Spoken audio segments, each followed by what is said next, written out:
Welcome back, everybody. I'm Jay, that's Maddie, and man, what a great week of playoffs we just had. Yeah, that has to be one of the best wildcard rounds we've ever seen, one of the most evenly matched. And I think, Jay, it speaks to how wide open these playoffs are.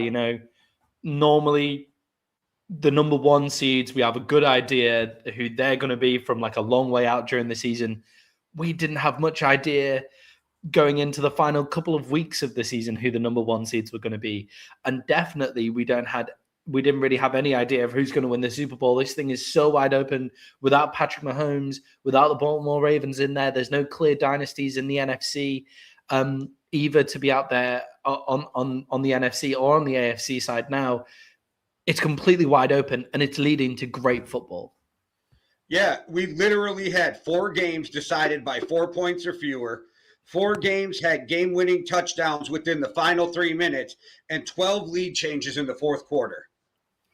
Yeah, and even with the game that was kind of a blowout in the Texans and the Steelers, that really snowballed towards the end. Like that kind of game snowballed towards the end. Though it wasn't a blowout from the start, just because that was a bit different. That was a case of both teams' offenses playing very badly. But we'll get to that.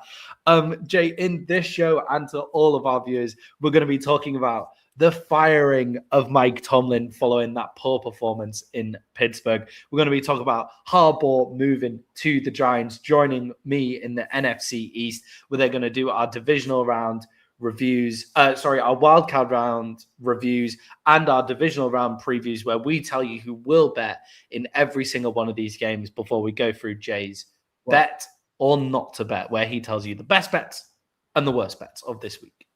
And before you get beat up in the comments, Tomlin was not fired. He stepped down, and the Steelers still own his rights.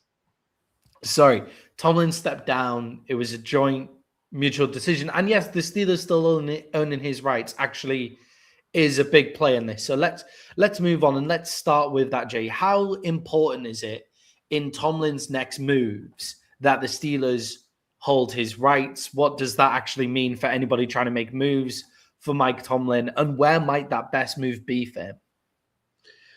I think the only way the Steelers ask for anything is if it's this year. If he sits out a year and goes to TV, like that's what I think is going to happen too. I think he'll be the next Fox guy, like we saw it with Sean Payton.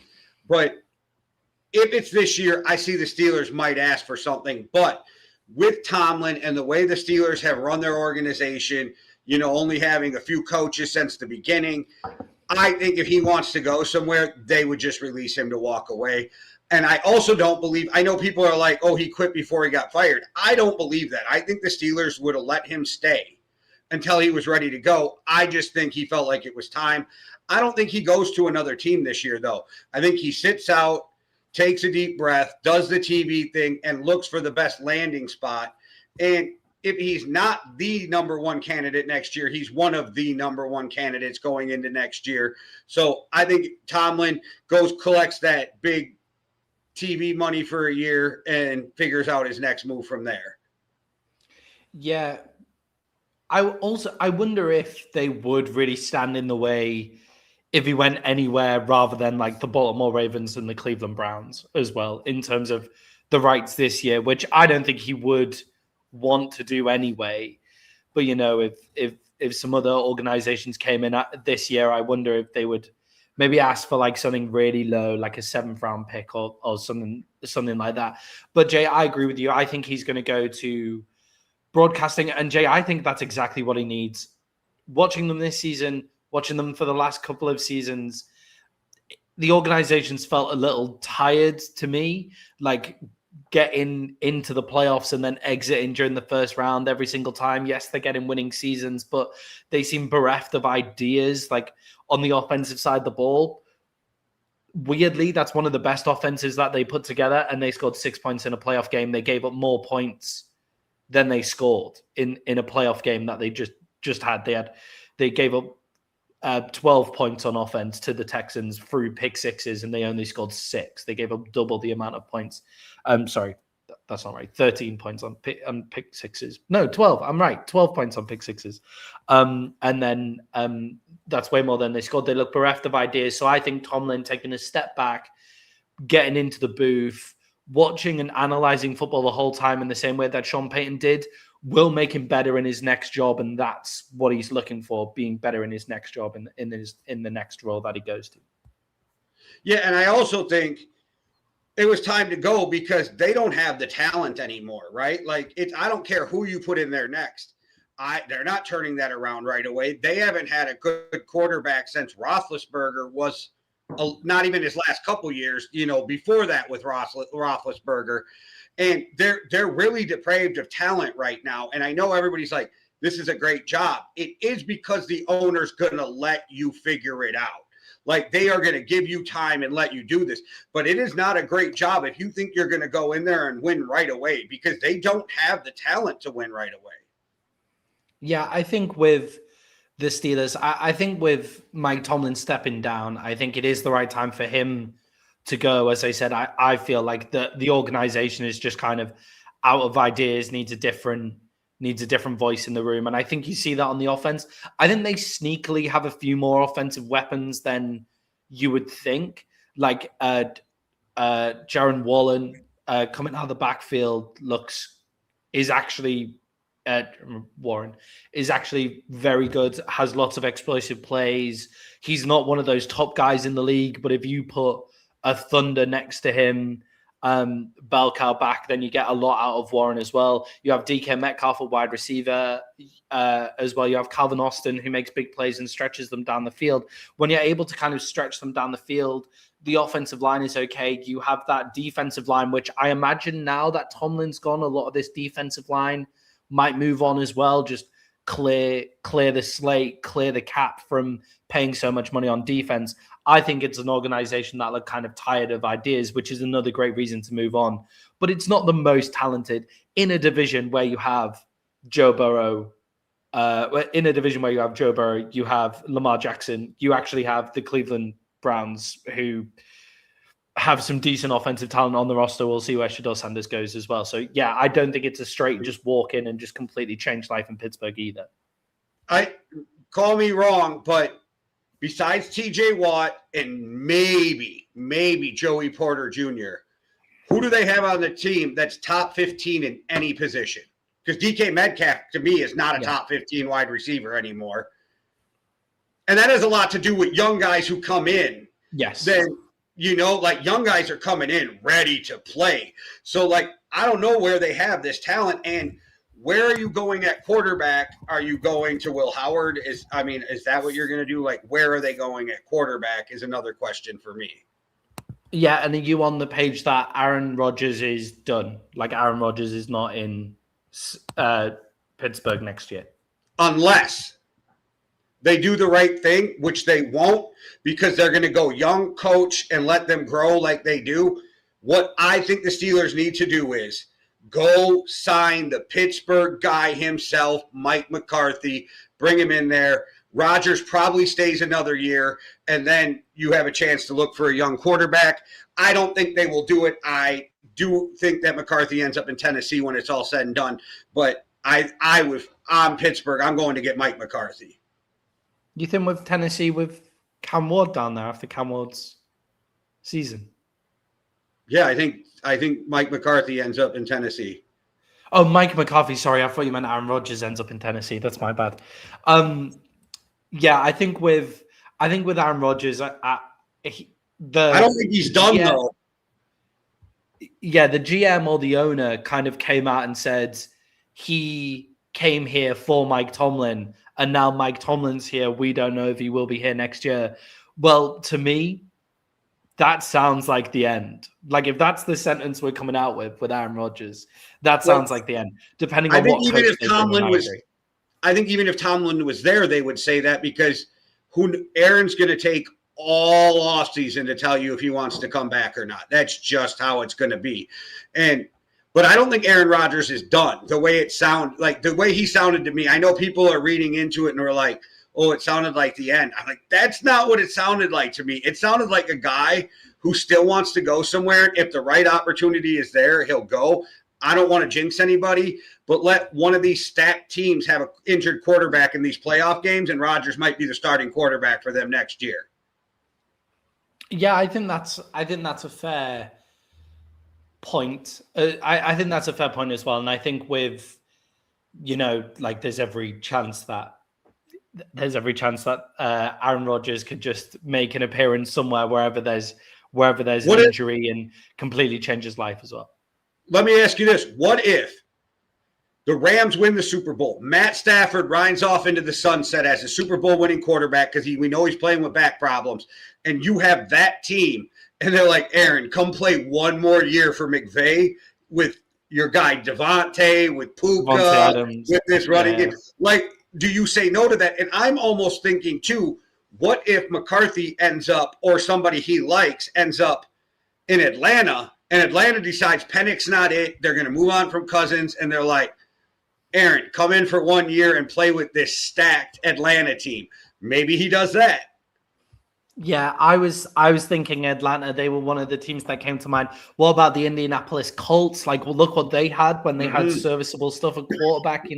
Like what if Aaron Rodgers goes to there and sees what he can do with that? Even somewhere like Arizona, where the defensive talent is there.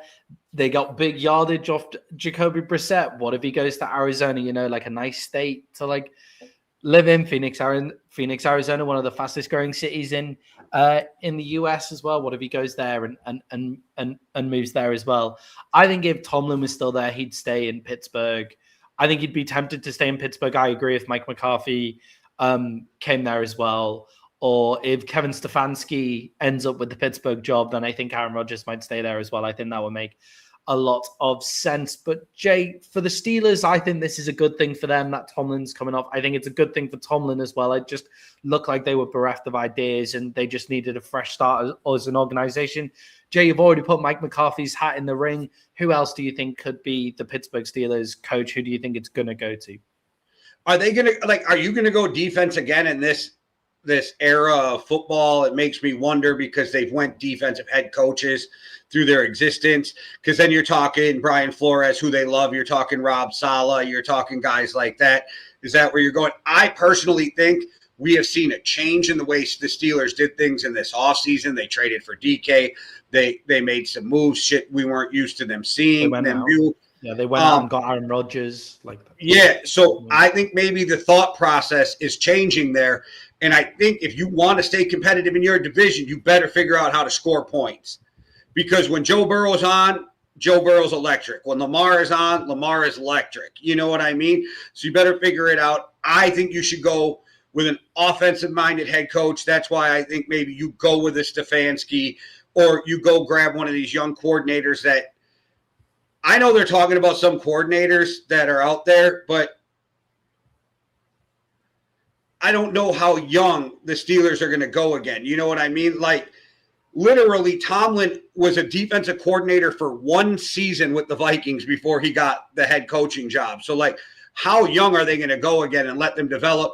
Bill Cowher was, I think it was the Browns, but he was their defensive coordinator for like one season and then took them. So I don't know how young they want to go. Are they going to switch things up? I think you should go with an offensive-minded head coach. And for me, I'm going to plant my flag again. I just think you stick with Mike McCarthy, and get the Pittsburgh guy. Or I stick with Mike McCarthy and tell you to go get the Pittsburgh guy. Yeah, I think that Mike McCarthy would be great in there as well, because obviously you have the Pittsburgh connection, but you also have the offensive guy, which is what the Pittsburgh Steelers needs, is what they're absolutely crying out for. You've shown you can't win the big game by having all your money set up on defense. But you also get a guy who really understands how to manage a football team and how it all comes together. The thing that you love in Pittsburgh, stability, you get that with Mike McCarthy. That makes a lot of sense to me. He understands how the offense actually plays into the defensive side of the ball. We saw it with the Cowboys, how he was screaming at Kellen Moore, run the ball more, because our defense needs you to run the ball more, because we have a big play defense, but not a successful defense. So he understands how to put everything together. I think they've got to go offensive coach, but if they go defensive coach, then I think they will end up going for Brian Rob Flores Saleh. if they, Rob Saleh, Brian Flores, and then go Rob get Saleh. Mike McDaniel, and then go get Mike I was going to mute McDaniel you. for the other side of the ball. I was going to For the mute other you side of just the so you couldn't put that into the fucking universe. Like I was like, But the problem in this round of coaching hires is there isn't that offensive guy outside of Kevin Stefanski. And does Kevin Stefanski go to the Steelers when there's coaching jobs out there that already have ready-made offenses that just need a good mind in them immediately? Like, does Kevin Stefanski go to that because it guarantees the job security? Like, if you're the Steelers head coach, then you get that for a long time. But Clint Kubiak is obviously an option as well to go there. But I think Kevin Stefanski will probably go to a job that's kind of ready-made for them. You've got Jesse Minter, like the Chargers defensive coordinator. His name's been thrown around as well. But Jay, I agree with you. I think that Mike McCarthy is the best pickup for them. Jay, arguably the best coach on the market has already been picked up. John Harbaugh has been picked up by the New York Giants. And what a hire, what a coup this is for the New York Giants getting off the ground, because every single organization in the NFL wanted John Harbaugh. If they were looking for a coach, they were going to John Harbaugh immediately. Jay, are the New York Giants now the lead contender to go from worst to first, considering where they are in the NFC East? One of the best quarterbacks, one of the best coaches, one of the best wide receivers, one of the best running backs, a great defensive line. I think the New York Giants are really something to watch next year. I think they'll be better, but I don't think they'll go worst to first in 1 year under Harbaugh in that division. I think the Cowboys are going to be better. Now I know we're in a group chat, so this won't be new to you because Hitman wanted to try to steal my take, but I think McDaniel is picking up steam to be the offensive coordinator in Philly. And if he doesn't get a head coaching job, it's there in Detroit. But we're not even hearing that Detroit is after him, and we're already hearing about Philly wanting him. I think him with Saquon Barkley in that offense, and he could go in there and do his thing with that running game, and you have a running quarterback you can design crazy shit for. I think that the Eagles are going to be better too, and I think McDaniel ends up there. And I think this is going to end up being a really tough division moving forward. But I do think, oddly, when it comes to this division, as much as I love Jaden Daniels, I think they're sitting in fourth place next year in the Commanders. When you look at the division, you have the Eagles who, they get an offensive guy in there, we've seen that they can go from having a off season to having a great season immediately. And I mean, they won the division, and they're the first to win the back-to-back divisions since a ridiculous amount of time in the NFC. Yeah, they have the talent. East. Yeah, they have the talent. So it's never been out of the realms of the possibility with the Eagles that they'll just click at any point. And if they get Mike McDaniels in there, then I'm gonna scream because like Howie Roseman with Nick Sirianni just jawing on the sideline, still somehow manages to get one of the best offensive coordinators in the league inside the building. Isn't that when Sirianni's at his best, though, is when he has good coordinators that he can rely on and he just has to be the CEO?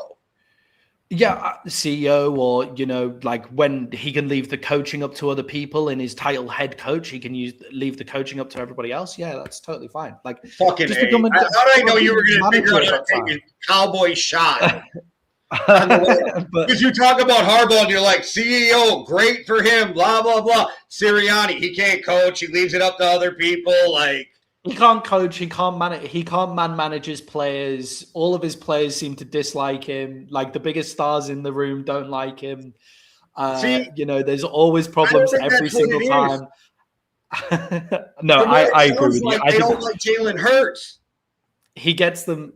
Nick Sirianni gets them up to play every single time, and having a coach that can go back and forth with you. People read too much into that AJ Brown stuff on the sideline. That was just like, he can go at his coach, and AJ Brown lets out his frustration in that way, and he knows his coach isn't going to take it personally because his coach goes back at him for it as well. Like, I do actually think people read a lot into that. It's just when you have Harry Roseman giving you the best roster in the NFL, doing all sorts of crazy cap gymnastics, and then you get Nick Sirianni managing the team, and then you've got Mike McDaniel on one side of the ball as well, managing a run game with Saquon Barkley and Jalen Hurts in there. That's going to be an absolutely filthy coaching combination. So I'll be upset if you have that at the Eagles. But then you have the Dallas Cowboys, who are going to be better next season. I agree. I think defensively they're going to be better pretty immediately from just having more time putting together the defense that they have and not having Matt Eberflus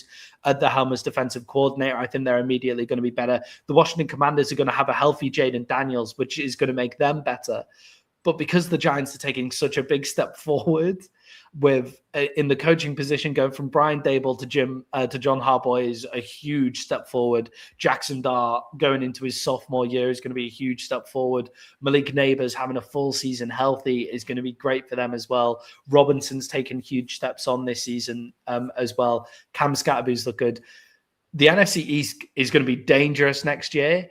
And yes, the Commanders could somehow be last in this division, and John Harbaugh could have a great season and be third in the division or go from worst to first. I don't know how the NFC East is going to look. And he gets to walk into a really good defensive line. Yeah, I think people have slept on the Giants' defensive line because of how bad their record has been and how bad the play is sometimes on the Giants' defensive line. These are veteran guys who have been in a shitty situation all season with their kind of quarterback going down and stuff like that. Sometimes they seem to have phoned it in on games where Brian Burns has been one of the leaders in sacks in the NFL. You still have Dexter Lawrence on the defensive tackle. Abdul Carter will be another season into his NFL career. Thibodeau always comes on and looks great as well. That defensive line is going to look ridiculous. So I think this is a great job for John Harbaugh and a great pickup for the New York Giants. Yeah, and one last thing, just a little off before we move on. So I think Burns is second with 16 and a half sacks. That just shows what Myles Garrett did was so impressive. Yeah, it was. Yeah, that was crazy. I saw some people taking shots at Myles Garrett's record because obviously he had to do it in an extra game. Less snaps. But it's a more... Yeah, I know. Well, you say less snaps immediately, and then you say... Then they say things like, well, there's more dropbacks, more higher percentage of dropbacks, so you can actually go get the sacks. And it's like, yeah, but the quarterbacks are more elusive. And there's more pass rushers now. Yeah. So I'm saying there's more pass rushers. So one guy's not getting all the sacks anymore either. You know what I mean? They're being spread out where you have teams that have three guys with double-digit sacks. Yeah, exactly. And it's like pass games are now more elaborate as well. So there's more. Why do we have to judge? There's a lot of short stuff. There's a lot. Yeah, can't we just say he broke the record? Great. Strahan also had a great season. TJ Watt also had a great season. Yeah, rightly is amazing. Like I never get it. And does one sack mean, or what, half a sack mean you're better than the guy who had the record before you? No, but it doesn't mean you're worse. You know what I mean? Why do we got to judge it like that? And I'm really sick of, why are we just judging guys against different eras too? Like, the game has changed since Strahan played there. Quarterbacks are protected. Myles Garrett probably has more sacks if it wasn't for roughing the passer calls that Strahan would have never got. So, you know what I mean? Like, why are we judging like that? Yeah, definitely. Yeah, 100%. Jay, and a final bit of news before we move on to our reactions from the Wildcard weekend. Dante Moore is staying in college football. Oregon quarterback Dante Moore. What do you think this is about? Do you think this is just a true indictment on the New York Jets? What do you think this is about? Is it about NIL money? What have we got here? Yeah, it is reported Phil Knight opened up the checkbook to keep him in Oregon. So, you know, when you got that Nike money, it's always easy to open up that checkbook. But also, I think he wants a national championship. Also, I think guys love playing in college, but they always went to the NFL to get that life-changing money. And if you don't have to do that, it lets you be a college kid one more year. I know people are like, if you get injured, yes, these guys also have Lords of London insurance policies that if he gets injured, he will get paid like X amount of hundreds of millions of dollars if he can never play again. But yes, you're risking some stuff, but I think if these kids want to go back to college and enjoy that experience, and I'm sure if he's not already graduated, he's really close to graduating, so he'll only have to take 2 classes, you know what I mean, to be eligible. It'll be a good time in college. And I think they all want that national championship. Plus, if he goes back and has a great season, he's maybe the number 1 overall pick next year. Yeah, I also think now we're looking at an environment where, because of the NIL money they're getting, they're now no longer too worried about that first NFL deal. He's going to get, no matter what happens this year, he's going to get picked. He's going to get drafted by the end of this year. Like, that's going to happen. So you're not too worried about that first contract because you've got the NIL deal waiting behind you. What you're really worried about is that second contract, getting to that second contract. And what gives you the best chance of making it to that second contract? Taking more snaps in college, like getting more snaps, being a professional when you come out, and not getting kind of into the NFL and the NFL being too big for you because you haven't seen absolutely everything. Oregon might be able to run. They've been running a pretty pro style offense anyway. They might be able to run an even more pro style offense for him going into next year. Be able to add more layers on top of what they wanted to do because he's even more familiar with the system. You see the guys who've been successful since coming out, like Bo Nix, for example, first seed in the NFL, has been successful since coming out, took some of the most snaps in quarterback in college than we've ever seen in the NFL before. CJ Stroud took lots of snaps at college as well. We're seeing that those guys who are getting those NIL deals, who are able to stay in college, are coming into the NFL and they're ready to play. If you have a shit rookie season, it can really affect your ability to get to that second deal at the end of like the 4th or the 5th year. When you're coming out. Look, if he was the odds-on number 1 overall pick, would he be thrown away the opportunity of being the number 1 overall pick? Maybe not, because that comes with certain other financial benefits as well. But from what I understand, Jay, on top of this, and something that isn't being spoken about is one, a lot of it is about getting more snaps to get to that second deal. And 2, Oregon have been taking care of their players even before like this NIL deal. They have some of the best facilities. They're one of the best organizations. Like, everybody who plays for Oregon loves playing for Oregon. So is this like a final call to a lot of colleges? Make your facilities way better and the guys will stay longer on top of the NIL money as well. Yeah, but it always helps when you got Phil Knight being an alumni and he has that Nike money. You know what I mean? Like, Phil Knight got endless amount of money to throw back into Oregon, and that's why they have all the amazing uniforms and different things. But, yeah, I just want to say to everybody, this just proves you all in the SEC can quit talking, because the Big Ten is the best conference in college football, and they're going to, once again, have the national champion in Indiana come Monday. So I'm just saying.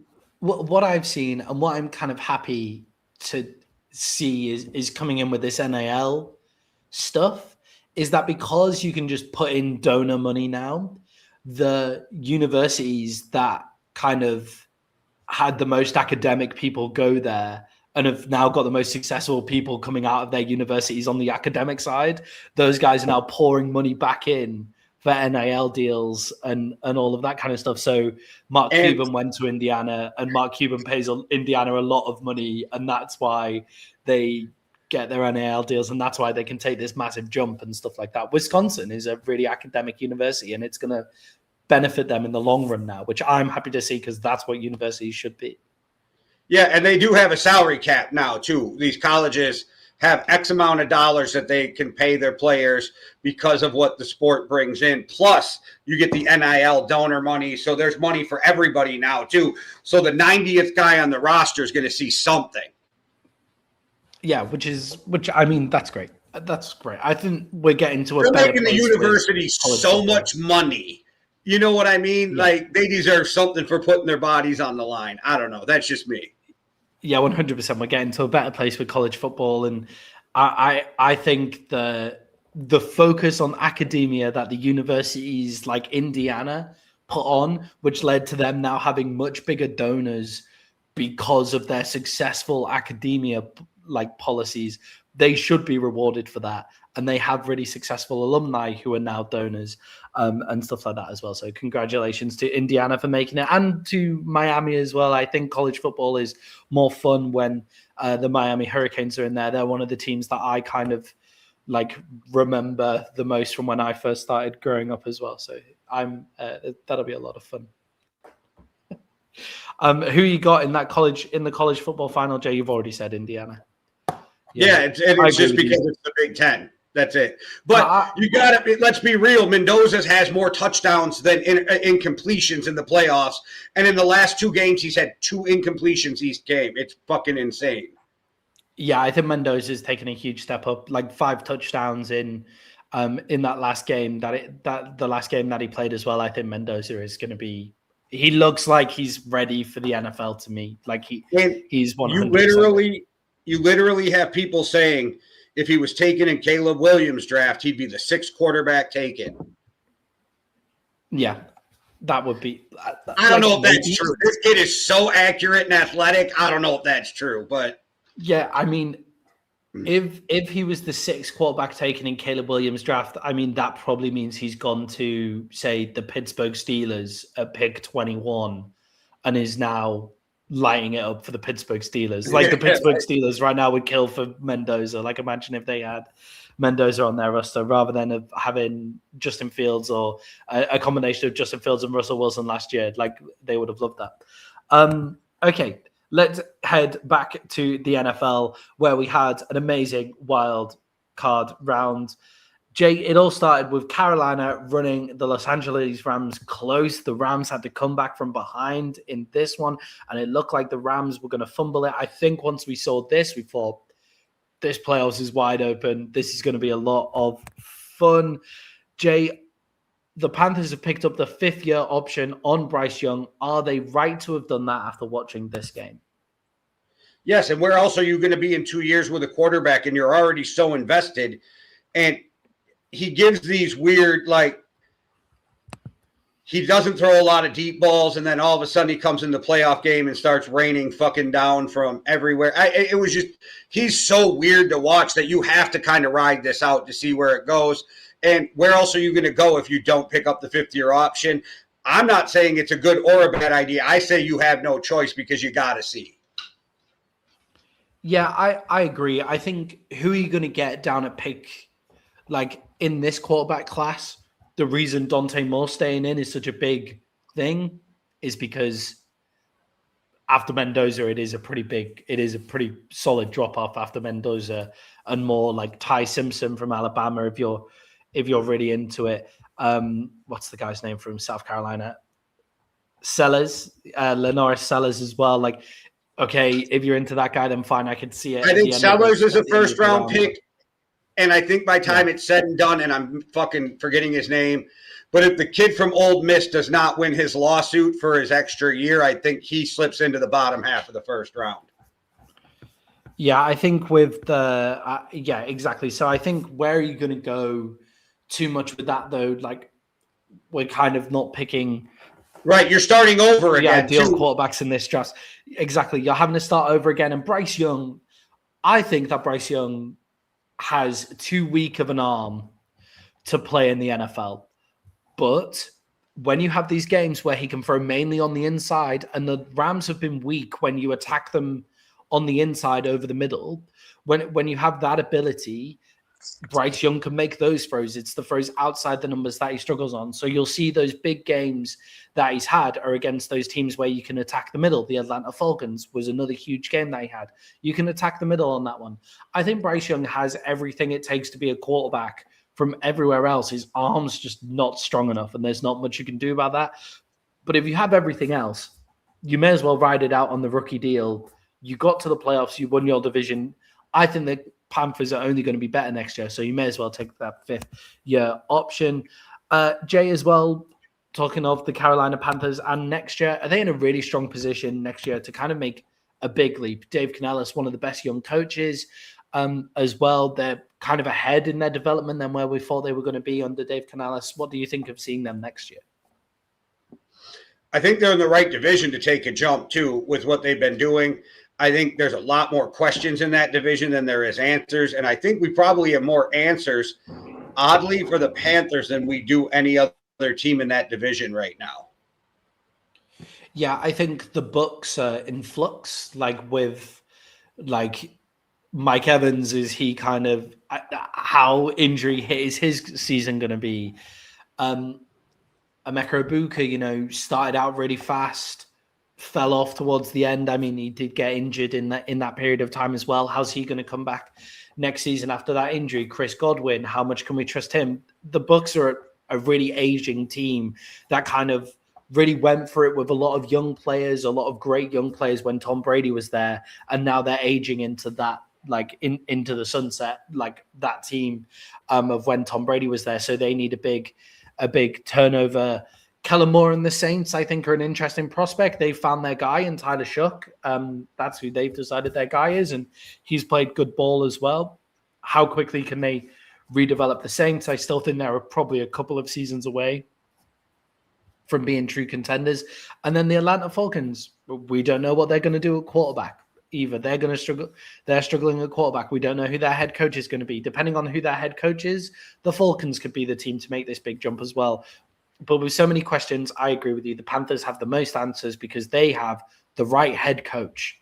They have Dave Canellis. That is their head coach, and he has been amazing in every stop he's made so far. So I think the Panthers could make a big jump there, depending on how they draft. But Jay, on the other side of the ball, you have the Los Angeles Rams. They've struggled with the Panthers twice. Why have they struggled with the Panthers team that went 8-9? Why did they struggle with them both times, losing in the regular season and having to come from behind in this one? The Panthers do a good job of matching up on their receivers, but the Rams have struggled on and off at times this whole season, which has had us questioning what we were talking about before the season on how they were one of the favorites to make the Super Bowl. Like Matt Stafford, if he wanted to, might be able to ride off into the sunset with the Super Bowl ring. And there's been a lot of games this year where we walk away from those games going, what the hell just happened with the Rams? Why aren't the Rams playing up to Rams' ability? I do think Matt Stafford is that guy where if you leave it, and he proved it, you leave it to him at the end of the game, he's going to figure it out. But they also, if they were playing a different, better team, do they get put away in that game early and then they don't have that chance to come back? That's the kind of questions you have. But they're also the team, as soon as you question them, they come out and put 40 up the next week. Yeah, with the Rams, I'm not sure what it is as to why they struggle. Maybe just the Panthers is just a bad matchup for them. That could be it. They have sizable wide receivers in Carolina. So you have Ted McMillan, you have Croker as well. They're big body guys going up against smaller cornerbacks, I think is a big problem that the Rams have. The Rams cornerback room is actually, they play pretty decent football. They're just completely undersized. So if you have big wide receivers, which is quite interesting, because if the Rams wide receiver room went against the Rams cornerback room, it would be the Rams cornerback room absolute nightmare with Puka Nacua and Devontae Adams, just with the completely different size there. So I think that's where the Rams kind of struggle against the Panthers. But the offense was really slow to get going in this game as well. They seem to be not able to develop that run game as quickly. And if they can't develop that run game going into their next game, then that's going to be a big struggle. And if they're not developing their run game, Puka is the only out ball, because Devontae Adams actually, outside of the red zone, hasn't been that effective for the Rams all season. So I'm not sure what's going on with Devontae Adams. He only had 5 targets in that game, caught all 5. No, he had 6 targets. Matt Stafford missed one. It was quite windy conditions as well, which is important to remember. In Carolina, it was windy, it was rainy, so their passing game wasn't great, and they weren't able to get that run game really up and going either. So without the run game, you lack kind of consistency as well. Jay, did the Rams get right in this game so they can make a push for the Super Bowl? They started slowly and they finished strong and they came out with a win. Is this like kind of the performance that they needed to G them up, get them going into the Super Bowl? Because they did kind of falter into the playoffs. Well, and they kind of faltered into this win at the end. Like they had to pull it out. So that it does make me worry about them a little. As for Devontae, I think they were keeping it a little bit easier on Devontae coming off the hamstring. They didn't have him out there on every play. Devontae's been more of their out sideline guy this year. You know what I mean? And when they need a big play down the sideline, get out of bounds, that's where we've seen Devontae at his best at the end of games too. Puka's just that guy, though. Like, Puka has a way of getting open, and it's just crazy because you watch him play, and you're like, how the hell did he get that much separation when he's fast, but he ain't that fast? You know what I mean? Like, he ain't the fastest guy on the field. But with the Rams, they leave me wondering and questioning.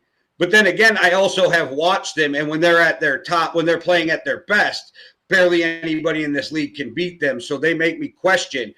But a lot of it, too, is we didn't see them living in the backfield on Bryce Young as much as we have in other games. So can they get off on that defensive line is the biggest question. If they can get that defensive line going, then that defense is way tougher, and it makes it easier on the back end.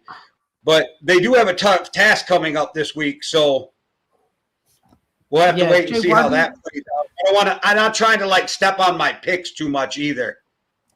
Yeah, Jay, that Rams defense at the start of the season, we were like, Jared Verse is the guy, like his second year in the NFL. He's absolutely amazing.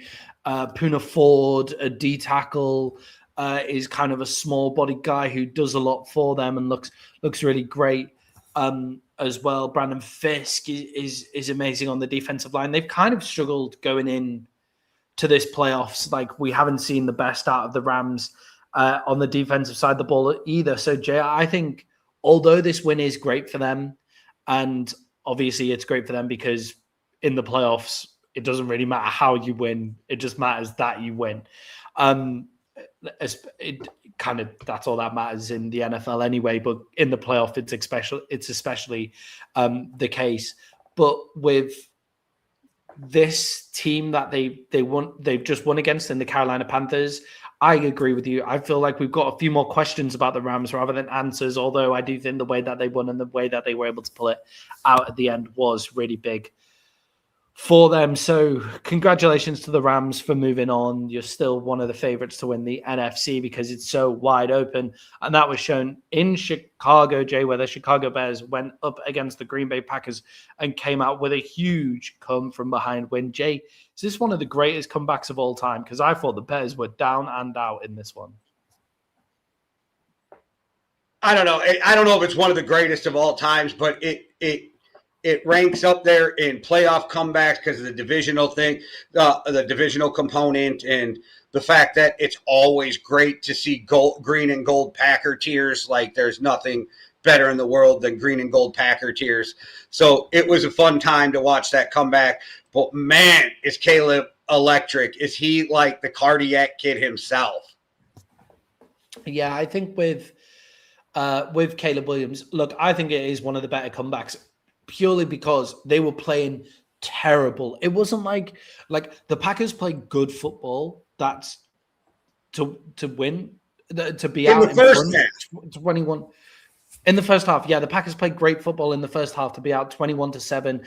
And even in the fourth quarter, when they score a touchdown in the fourth quarter, and the Bears still managed to come back from that as well. But the Bears, in that first half and most of the way through the third quarter, played terrible football. So to go from playing terrible football and getting your ass handed to you to then coming out and Caleb Williams just throwing some of the most audacious passes I've ever seen, like, that was crazy. So the interception that Caleb has in the second quarter, where it's just straight to the safety, there's not even a Bears wide receiver in the vicinity. Luther Burton is wide open on the court. Like, he is completely wide open, and Caleb Williams just misses him entirely. And then there was another play where horrific throw, rolling out, should be just trying to throw it away, and he tries to make a play, and it is horrific, and he was lucky not to get picked off for a pick six there as well. But then, Jay, you have the complete other side of Caleb. In the fourth quarter, guy covered by 3 people, avoids the sack, throws it on a rope to a place where only his receiver could come down with it. Caleb Williams, that was the full Caleb Williams experience there. And it is what has made the difference in Chicago. And it's kind of what makes the difference in Ben Johnson's system with Jared Goff. If Jared Goff was having an off game, like, that's kind of it for the Detroit Lions. And the Detroit Lions lost some playoff games by going completely quiet. And if it just things weren't clicking, then that was it for the Detroit Lions. But Caleb Williams can come out and make plays even when he's not playing well. He comes out and makes these huge plays as well. And then, Jay, just to add on to that great comeback from playing shit football, I thought Ben Johnson got his coaching entirely wrong to start the game, and they've managed to come back from that as well. All those fourth downs that he was going on, he was handing it to the Green Bay Packers. I even said in our group chat he lost his mind. Like, Ben Johnson has lost his mind at one point with his coaching decisions. Monangai doesn't get enough credit for the big runs that sparked part of this comeback also. But the Packers are up 21-3 going into halftime. The Bears scored 25 points in the fourth quarter to win this game, and the Packers could not put it away. Also, the kicking woes helped the Packers' tears. That, I don't know what the fuck went on with McManus. It was like, why are you even in the NFL when we've seen him do this before? So it's just not, I mean, we've seen him play good football as a kicker. So it was one of those things. I think the Packers have to find a new kicker now going in the offseason too. But I love the way they play for Ben Johnson. Ben Johnson, his post game, and I love this. So the Bears are you're not allowed to swear type organization. No foul language. Did you see Ben Johnson's locker room speech? No. He walked in and just went, fuck the Packers, fuck the Packers, fuck the Packers. And the whole fucking place went nuts. Yeah, I think Ben Johnson is where Ben Johnson and Dan Campbell are completely different is Ben Johnson lost his mind in the first half. But he found it at halftime and has a word with himself at halftime and goes, okay, no more of that. I mean, he does go for it on fourth down at different points, but, I don't mind 4th and 2 when you're coming back from behind in the opposition territory and you're making the right calls and stuff like that as well. Like I'm okay with that. That's fine. But the beginning of the game is the worst time to go for it. 4th and 6 in your own territory in the first quarter, like, that's mad. That's a mad time to go for it. So he lost his mind. He had a word with himself, and he came back and he found it. And that's the difference between him and Dan Campbell. They're both really aggressive, but you need to know when to be aggressive, and you need to know when you fucked up and when to kind of like row back and change your game plan as well. So I think Ben Johnson came out and ended up coaching a great game in the fourth quarter. Caleb Williams found himself in the fourth quarter as well. That not getting sacked is a huge difference in Caleb Williams' game. And Caleb Williams, if he continues to make the difficult things look easy, the things that are easy are going to look less and less difficult throughout his NFL career. And I think he'll take another step on next year, another step on the year after that as well. Jay, what allows the Bears to keep doing this? What allows them to keep coming back from behind? Because it's not the first time that they've had these crazy come-from-behind games this season.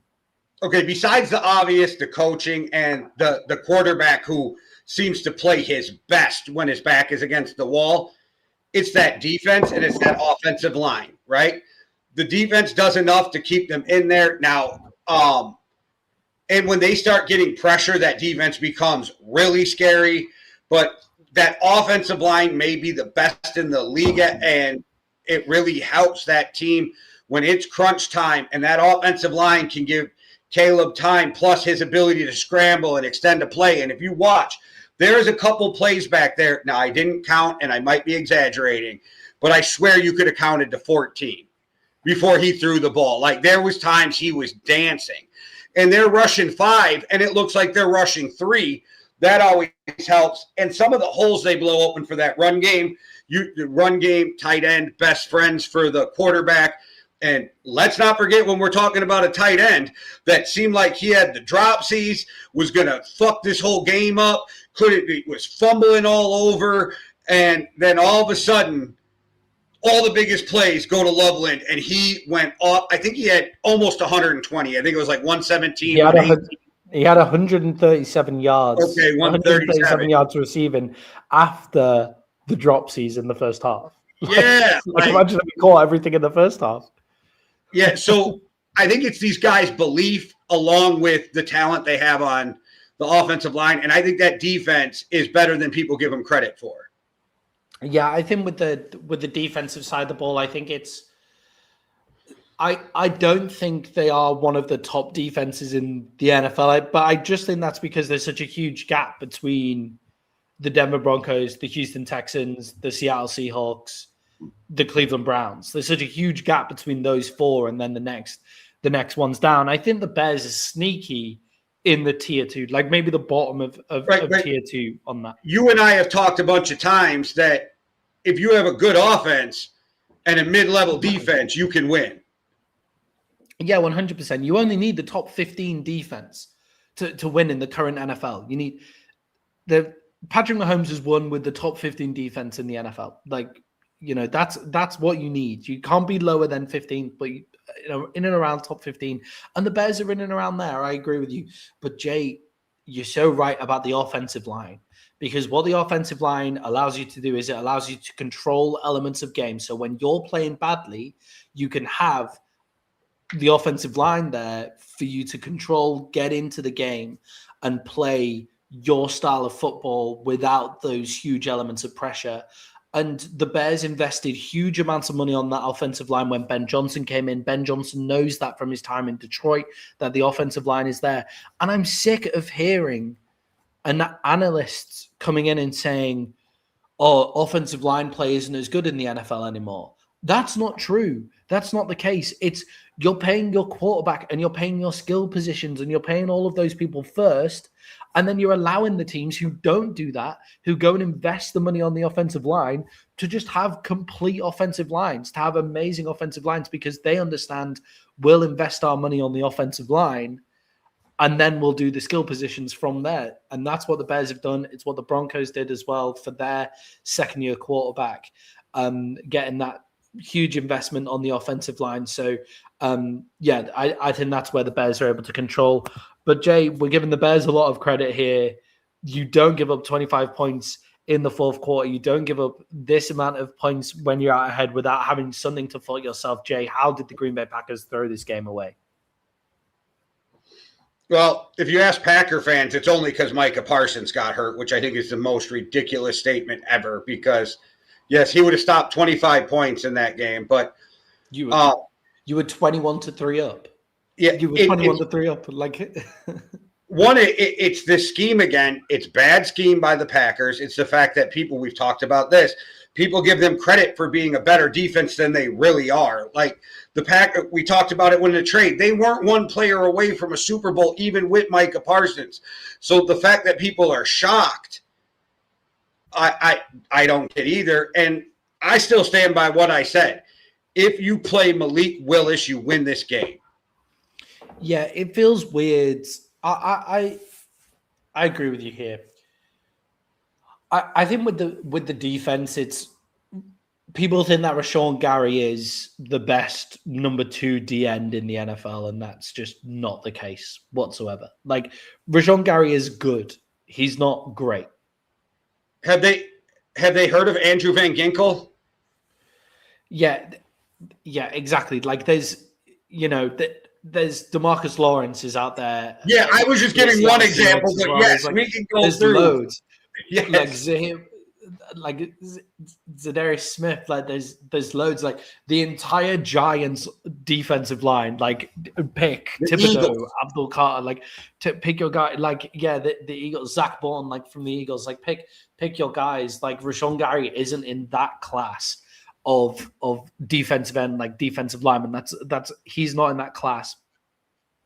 So I think there's that element. There's the element that the secondary is solid, but doesn't come up with big plays. But Jay, I think the biggest one is that it feels weird to say this. Jordan Love threw for 4 touchdowns, 323 yards. Matthew Golden ran in for his first touchdown during the fourth quarter. So it wasn't like the offense wasn't putting up points. But Jay, he had a just around 50% completion percentage. And if you think of how good his completion percentage was in the first half, Jordan Love went completely cold in the second half of this game. So he had a huge completion percentage in the first half. I don't have the stat to hand. I should have the stat to hand. I'm sorry. But his completion percentage in the first half was amazing. It feels like he was making every single pass. So to then finish the game with 24 completions on 46 attempts, that's not good enough to see off a game when you're not getting the running game, involved either. So Jordan Love, it's again that inconsistency that we see from him throughout, where it's those, the back foot throw just looks like it's going to be inconsistent, and it proves to be inconsistent again and again and again.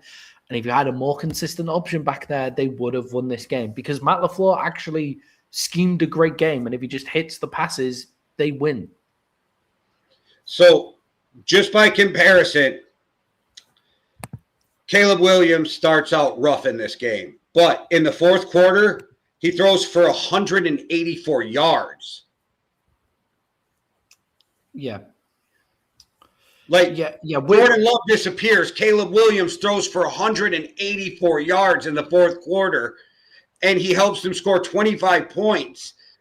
Like, in the biggest moments, Jordan Love isn't there, and Jordan Love is not only streaky game to game, he's streaky half to half, and when he's on, Jordan Love is electric, but he has too much streakiness. And again, I know Packer fans are going to call me stupid, and I've had a lot of people try to kill me for this take. You trade Jordan Love for a couple first-round picks. You beef up that defense with the money and the picks, and you play Malik Willis and pay him the Sam Darnold type contract and move forward. But I know Packer fans won't agree with me, and I know a lot of football fans think it's dumb. But do you believe, even if you believe Jordan Love is better, do you believe he's that much better? Do you believe that he's more consistent when it counts the most? So that's my question, and that's my thought on that, is that I think that Jordan Love disappears at times, and I think he's really streaky. I think if you think about how, just to finally push this point home to everybody watching, because they'll look at the stat line where Jordan Love threw for 323 yards and 4 touchdowns and think, we're crazy, that's clearly not Jordan Love's fault. But think of how bad Caleb Williams was at the start of that game. They only scored 3 points. Do you want to know what Caleb Williams' stat line was? 24 of 46, so 50%, but it's the same amount of completions of 2 more attempts. 361 yards, so 40 yards more.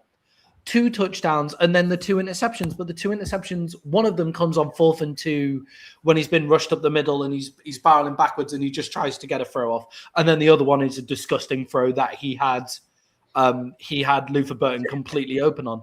But Caleb Williams was completely shite in that first half of most of the first 3 quarters. He was terrible and finished up with pretty similar stat lines to Jordan Love, who Jordan Love was unbelievable in the first half and finished in the second and couldn't do anything in the second. So just to drive that point home for people that Jordan Love isn't showing up in the big parts of games. One last thing to pound that point home with you is, well, I don't know if that sounded weird, but whatever. Jordan Love is in his, 6th year with the same coach. Caleb Williams in his 2nd year with his 2nd coach. Yeah, and I think, yeah, exactly. And I think with Jordan Love as well, I don't think they will do the whole trade him away for Malik Neighbors. I don't either. They pay him $50 million, but he comes into the same conversation that we're going to have with Brock Purdy at some point later down the line. We might not have it with Brock Purdy today. We might. We'll see. But we'll definitely have it with Brock Purdy going into next season, where it's like, that $50 million, is it better served somewhere else because of what Jordan Love actually gives you? Like that's where we are here. So Jordan Love does come up with those big plays, but show me a play that Jordan Love made that 25 of the quarterbacks in the NFL couldn't have also made.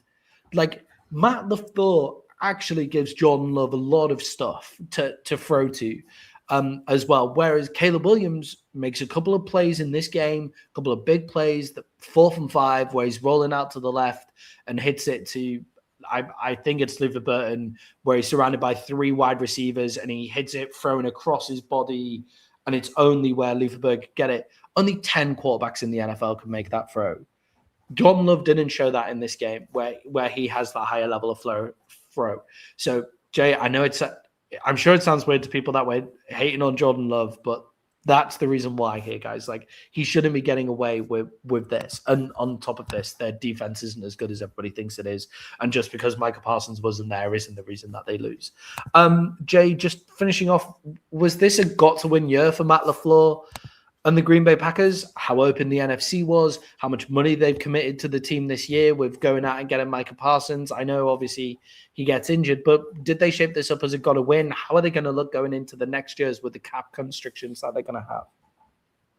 Yeah, I think they really thought with Micah they could make a push this year. You and I didn't always agree with that. I think there's a weird thing going on in Green Bay right now, and I know they're like, they're trying to work out a contract extension for Matt LaFleur.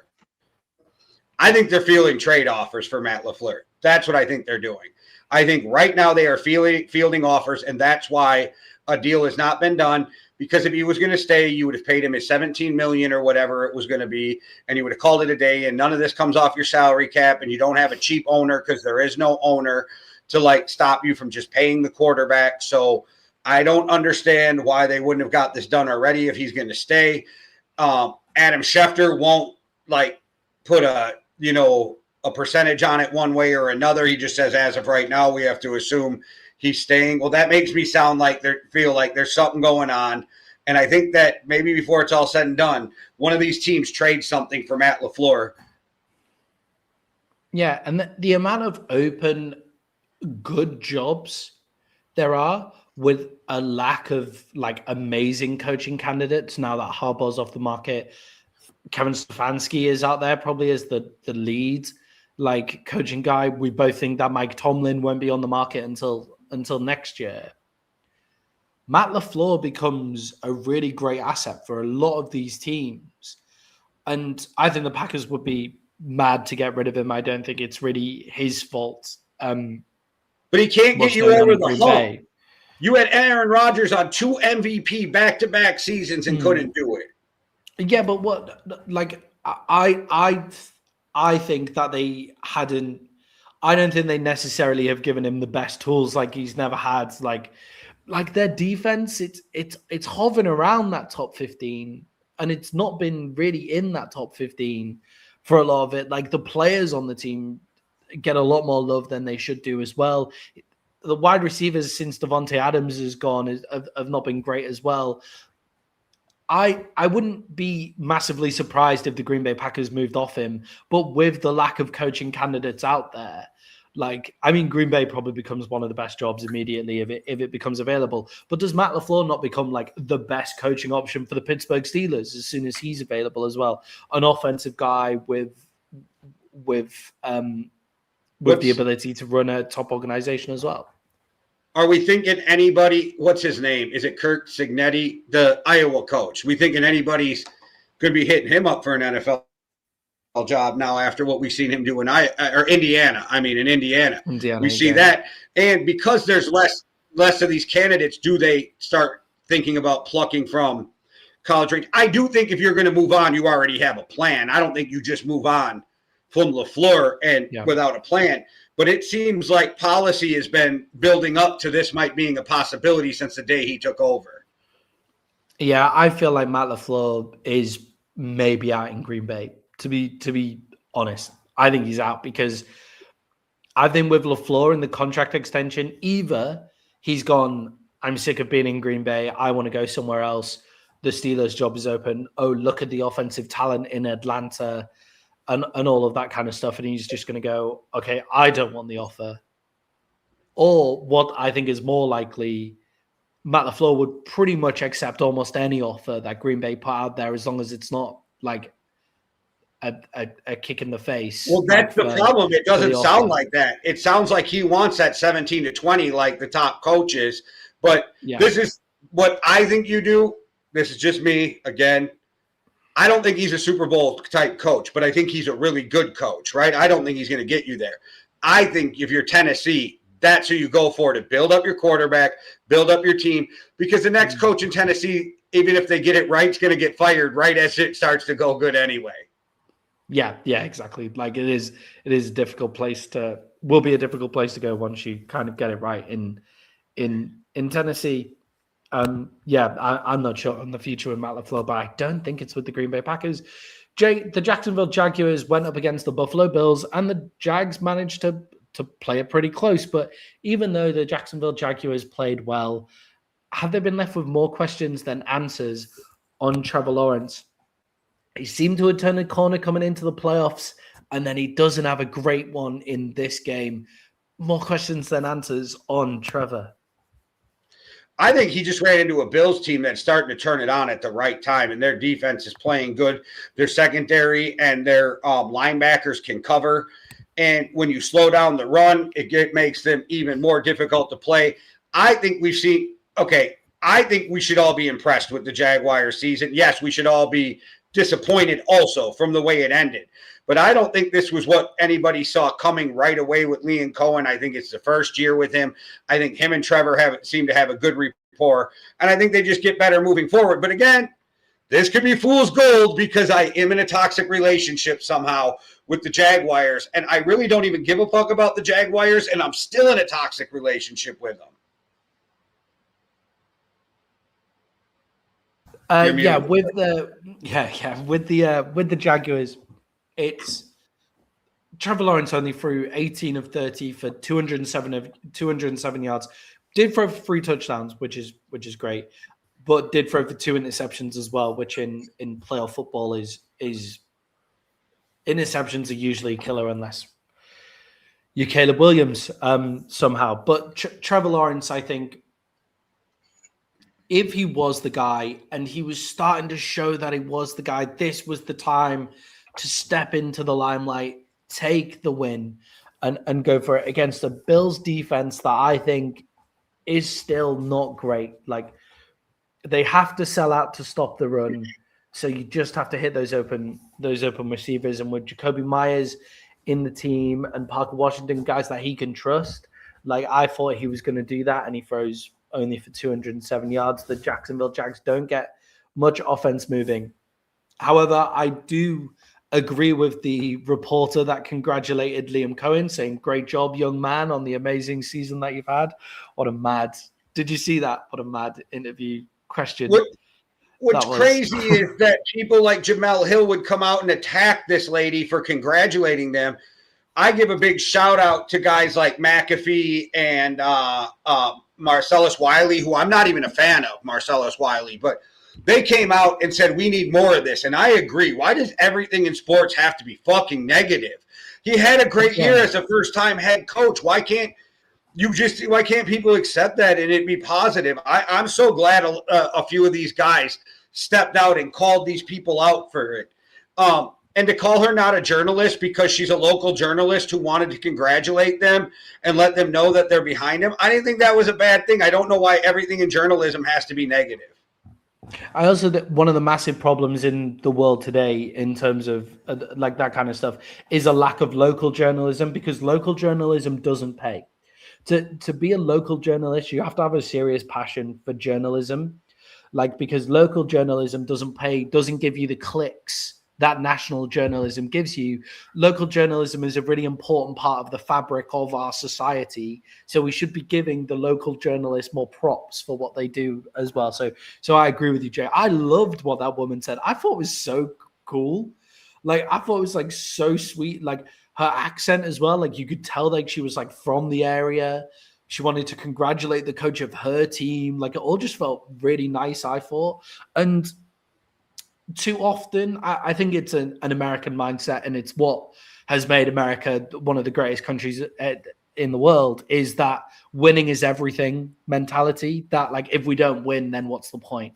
You know, like, you'll see it when you go to the World Cup. Like, actually, the US making it out of the group stages or winning one of, like, the round of 16 will be really great. But the time after they lose, all the media are going to be saying is, why didn't the US win the World Cup? That chant, right? That's one of the great things about the US, is how just madly confident you guys are about everything. You know, like, it's great, right? So it's so true. That's why I'm laughing. We know right now. We know we are not winning the World Cup. I guarantee you, the week before the World Cup, we all believe we are going to upset the world and win this thing. Yeah, exactly. Right. So, what needs to happen more in the NFL, and what will lead to organizations like the Jags having some sustained success, a team that has never really had sustained success, the Cleveland Browns, the Tennessee Titans, is what the Detroit Lions finally figure out with Dan Campbell, that when you're shit, it isn't all about winning the Super Bowl. It's about incremental progress to becoming great. And that's what the Jacksonville Jaguars have done this season. So people coming out and saying that that lady was wrong to congratulate Liam Cohen, or Liam Cohen and the Jacksonville Jaguars shouldn't be proud of their season, are completely wrong. They should be really proud of their season, because they've gone from a joke, like a bit of a joke of an organization, Liam Cohen with his Duval comments and stuff like that when he first came over, being a bit of a joke at the start, to having a really great season, even with their 5th overall pick being injured in Travis Hunter as well. So I think great season by the Jacksonville Jaguars. I think they've answered a lot of questions this season. Liam Cohen has shown he can think on his feet. And I think in this playoff game, the Bills, I agree, were maybe a step too far. Trevor Lawrence, though, maybe still one to watch in terms of playing in those big game moments. So I did something this week that just made me figure out why, as Americans, we are like that. So, yes, there's the World War II generation, but I'm talking us, right? So I have Disney Plus, and I never watch it. I only have it because it came with a bundle with Hulu. So the other night, 2 nights ago, I'm like, I got to watch something on Disney to make this shit worth it. So I decided to rewatch Miracle. Okay? That shit happened. This is the type of shit that makes us believe forever that we can upset anybody, because it was at the height of the Cold War. Russia, or the Soviet Union, was the team, and these group of college kids who were undersized came in with. So that's the shit that makes America think that we can do it all. And by World Cup, we will believe we're going to win this thing, where some of us are going to actually be hurt when we get knocked out. Yeah, the Americans also do an amazing job of making themselves feel like they're the underdogs when they really shouldn't be the underdogs as well, which is an important thing to put out there. Anybody who's a athlete that's really passionate in the U.S. learned from guys who make up chips. Michael Jordan, yes, Kobe Bryant. Exactly. Like, we learned from Tom these Brady. Guys who made shit up in their head to get angry about, right? So, I agree with you. I guess Tom Brady actually didn't need to make a chip. Like, he was selected in the 6th, became the greatest quarterback of all time, and still the chip. He let it piss him off for 20 years. Yeah, definitely. Whereas the Brits, you see, when you're British, Jay, it's not actually about winning. We have a saying, the plucky Brits. So it's like, we're in there scrapping, fighting away, and if we finish 3rd, that's great. Like, finishing 3rd. Awesome. That's just a little a fun cultural difference. And Jay, if your team makes it to the playoffs in the UK, you've kind of finish the season and you say, yeah, I'm okay with that. Like there's teams in the Premier League that regularly finish 12th. You know, if they finish 10th one season, that's a great season for them. They're really fucking happy, like throughout the whole thing. So, bit of a difference. And I think the Jags should take that on board. I think the Panthers should be happy they made the playoffs. So I'm with you. There is these growth. Yes. Yeah, exactly. Jay, on the Buffalo Bills side of the game, I thought this was a good game. I agree with you. I think that we both thought that Jacksonville were actually going to not win, but be within the point spread. But actually, I thought the Jacksonville Jaguars would win this game. I thought they were going to win in this because I thought they were a bad matchup. So the Bills coming out and getting the win, I think, is pretty impressive. Jay, are they still a bit too Josh Allen reliant for you? Well, that they're going to have to be. And Josh Allen's going to have to Superman them to a Super Bowl. It's going to be him and James Cook on the offense that have to carry this team all the way if they're going to do it. Yeah, I mean, Josh Allen had 306 total yards, 273 of that is passing, 33 yards rushing as well. When your quarterback is rushing, has 11 carries for 33 yards, so averaging 3 yards a carry, that's what your quarterback is doing. You don't want to see that. That's like power back bell cow numbers that we're looking at there. And like to be fair, a few of those were him just picking up yards to not get sacked. Yeah, 100%. But yeah, exactly. I'm not saying it was a designed run call to get 3 yards a carry for Josh Allen on 10 carries. He just manages to fall forward instead of getting sacked. But yeah, I think they are too Josh Allen reliant, but actually that's not a bad thing. If you're going to be reliant on someone, then be reliant on Josh Allen. This is the season. This is the season where that might be able to do it for you. Yeah, I agree. And with Josh Allen and with how open the AFC is and just how open this playoffs is on both sides as well, having Josh Allen at quarterback is actually a huge difference maker. He is the one, like Drake May had a better season than Josh Allen. Matt Stafford had a better season than Josh Allen. Josh Allen is the better just quarterback in terms of like, this team is playing dog shit. I'm just going to put it on my back and just carry you. Josh Allen is the only one out of any of the quarterbacks left in the playoffs that do that. So feel free to be Josh Allen reliant at this point of the season. There's not really much that they can do without doing that. I thought this was a great win for the Buffalo Bills on the road.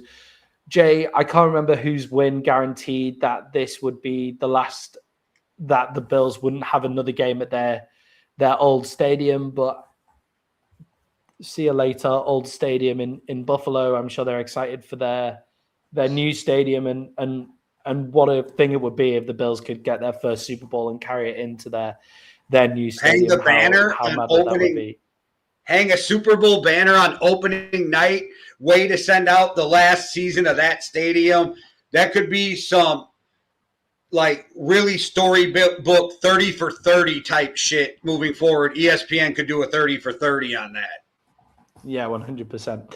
But Jay, everybody needs a break, and Josh Allen definitely needs one after that bell cow back performance, as well as throwing for 273 yards. Jay, we just need a break from sitting in our chairs and talking on this for an hour. So I can't imagine how Josh Allen feels, and the way that we refuel is through a coffee. Me and Jay set up the Yankee and the Brit nearly 5 years ago. And in that time, we've gone up to about 7 shows a week. And with the help of our loyal community, we've been able to keep growing. But we want to grow even more. And that's why just giving $5 or £5 could really help us out in our Buy Me a Coffee fund. And all you have to do is hit the Buy Me a Coffee link in our YouTube descriptions. That'll be on every single video. You can give £5, $5. You can give it once, you can give it every month. And what that does is it allows us to grow and even buy ourselves a coffee every once in a while.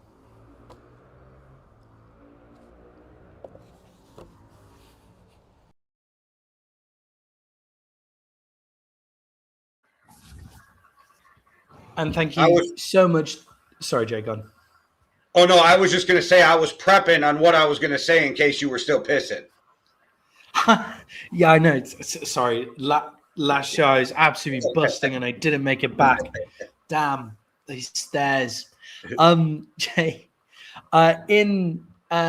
just want to say thank you to everybody who's contributed so far. We really, really appreciate it. If you guys want to contribute to the show, the best way to contribute is, of course, by hitting the subscribe button, hitting the like and sharing, commenting as well, guys. And you can, hit the link in the description below as well. That would massively help us out. Jay, let's continue after the break with our reactions to the wildcard round. Jay, the Philadelphia Eagles played the San Francisco 49ers, and the Philadelphia Eagles went down to the San Francisco 49ers. Damn, that must be really hard. Jay, why does Nick Sirianni still have a job in Philadelphia after that performance? Well, one, because Howie and them don't just make rash decisions. And if you're going to move on from somebody, you have to feel like the person you're bringing in is better. And I honestly think they don't think that Sirianni is the issue. I think they think that the offense and defensive coordinators were the issues. The last time they fixed that, win a Super Bowl. I think they think that it's that, Sirianni's that CEO run the team type of guy, and that if they get him the right coordinators, then things will fix itself. Also, it's a super talented team. And I know a lot of people, and me included, were talking about if they don't like Sirianni. The way it sounds is that team doesn't love Jalen Hurts. But that's kind of too bad when you don't have a different quarterback you can turn to. You're just going to have to suck up the fact you don't like the quarterback. I do think, though, I know they're saying they're going to fix it with A.J. Brown. I think it's time to move on from A.J. Brown, too, and go get yourself another number one receiver. Yeah, I think that's like a time and a place where we can criticize quarterbacks, but your quarterback's just coming off putting up one of the great Super Bowl winning performances by any quarterback. Back to back, too, even in a loss in the Super Bowl. Yeah, even in a loss, he puts in his loss in the Super Bowl, he puts up a great performance in the Super Bowl.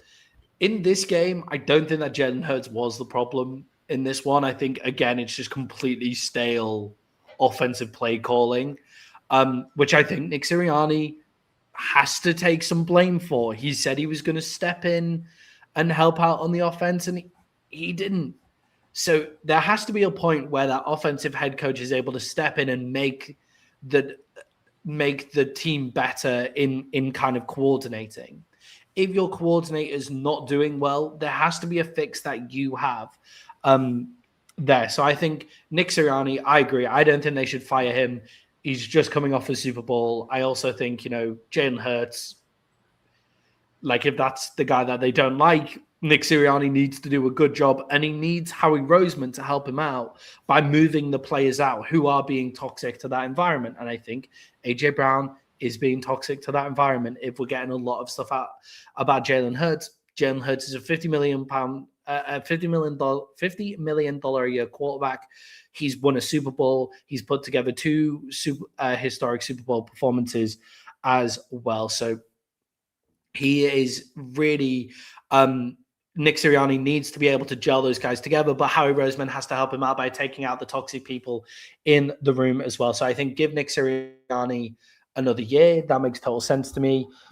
If it's still this kind of like noisy, and the offense plays as bad next year, then I do think it's kind of time to move on from Nick Sirianni. But this year you keep Nick Sirianni, and next year, Jay, if our predictions are right, there may be a coach available that spent a long time in Pittsburgh running running an organization very well that may be available next year if Nick Sirianni has another problem as well. But Jay, on A.J. Brown leaving, let's chat. I know we chatted a little bit at the top of the show about the A.J. Brown incident, but A.J. Brown is screaming at Nick Sirianni on the sidelines. What do you make of that? Is that helpful to anybody? Why do you think? Does that make you think to move on from A.J. Brown, or do you think it's just a general vibe of toxicity in the building that we move on from A.J. Brown? Actually, for me, it's none of that.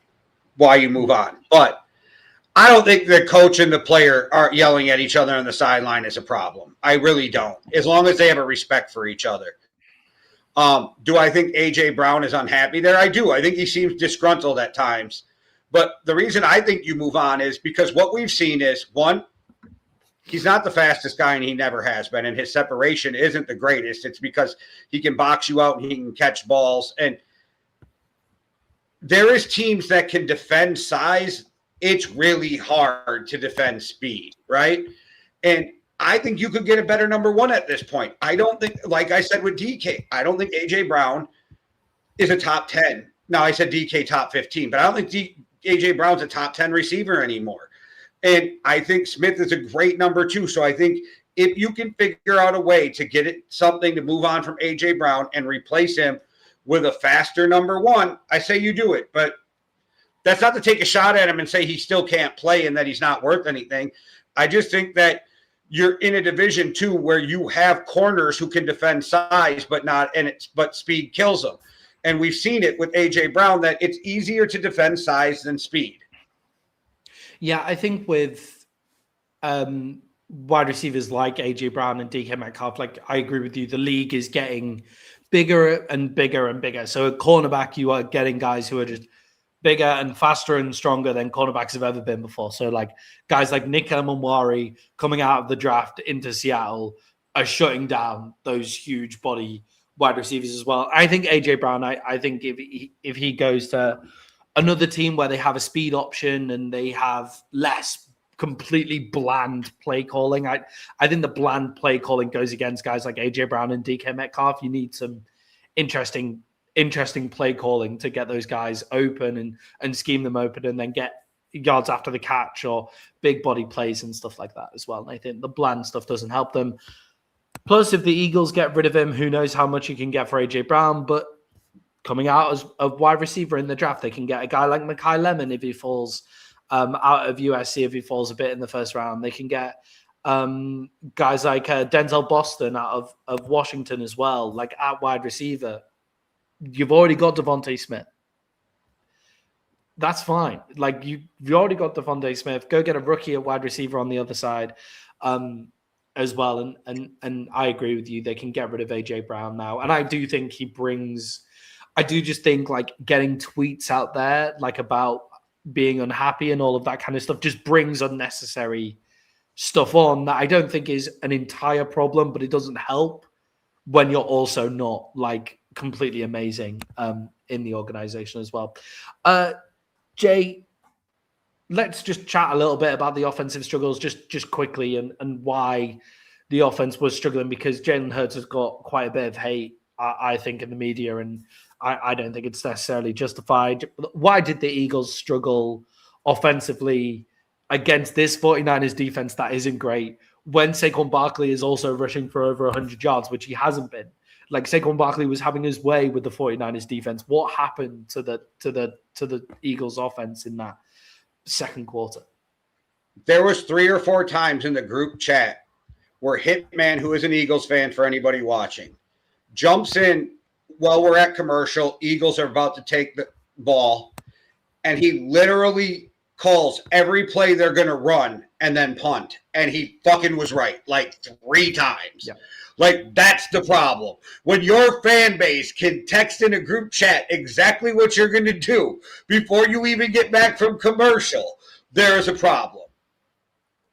Yeah, and no matter who you're playing against, that's going to be an issue.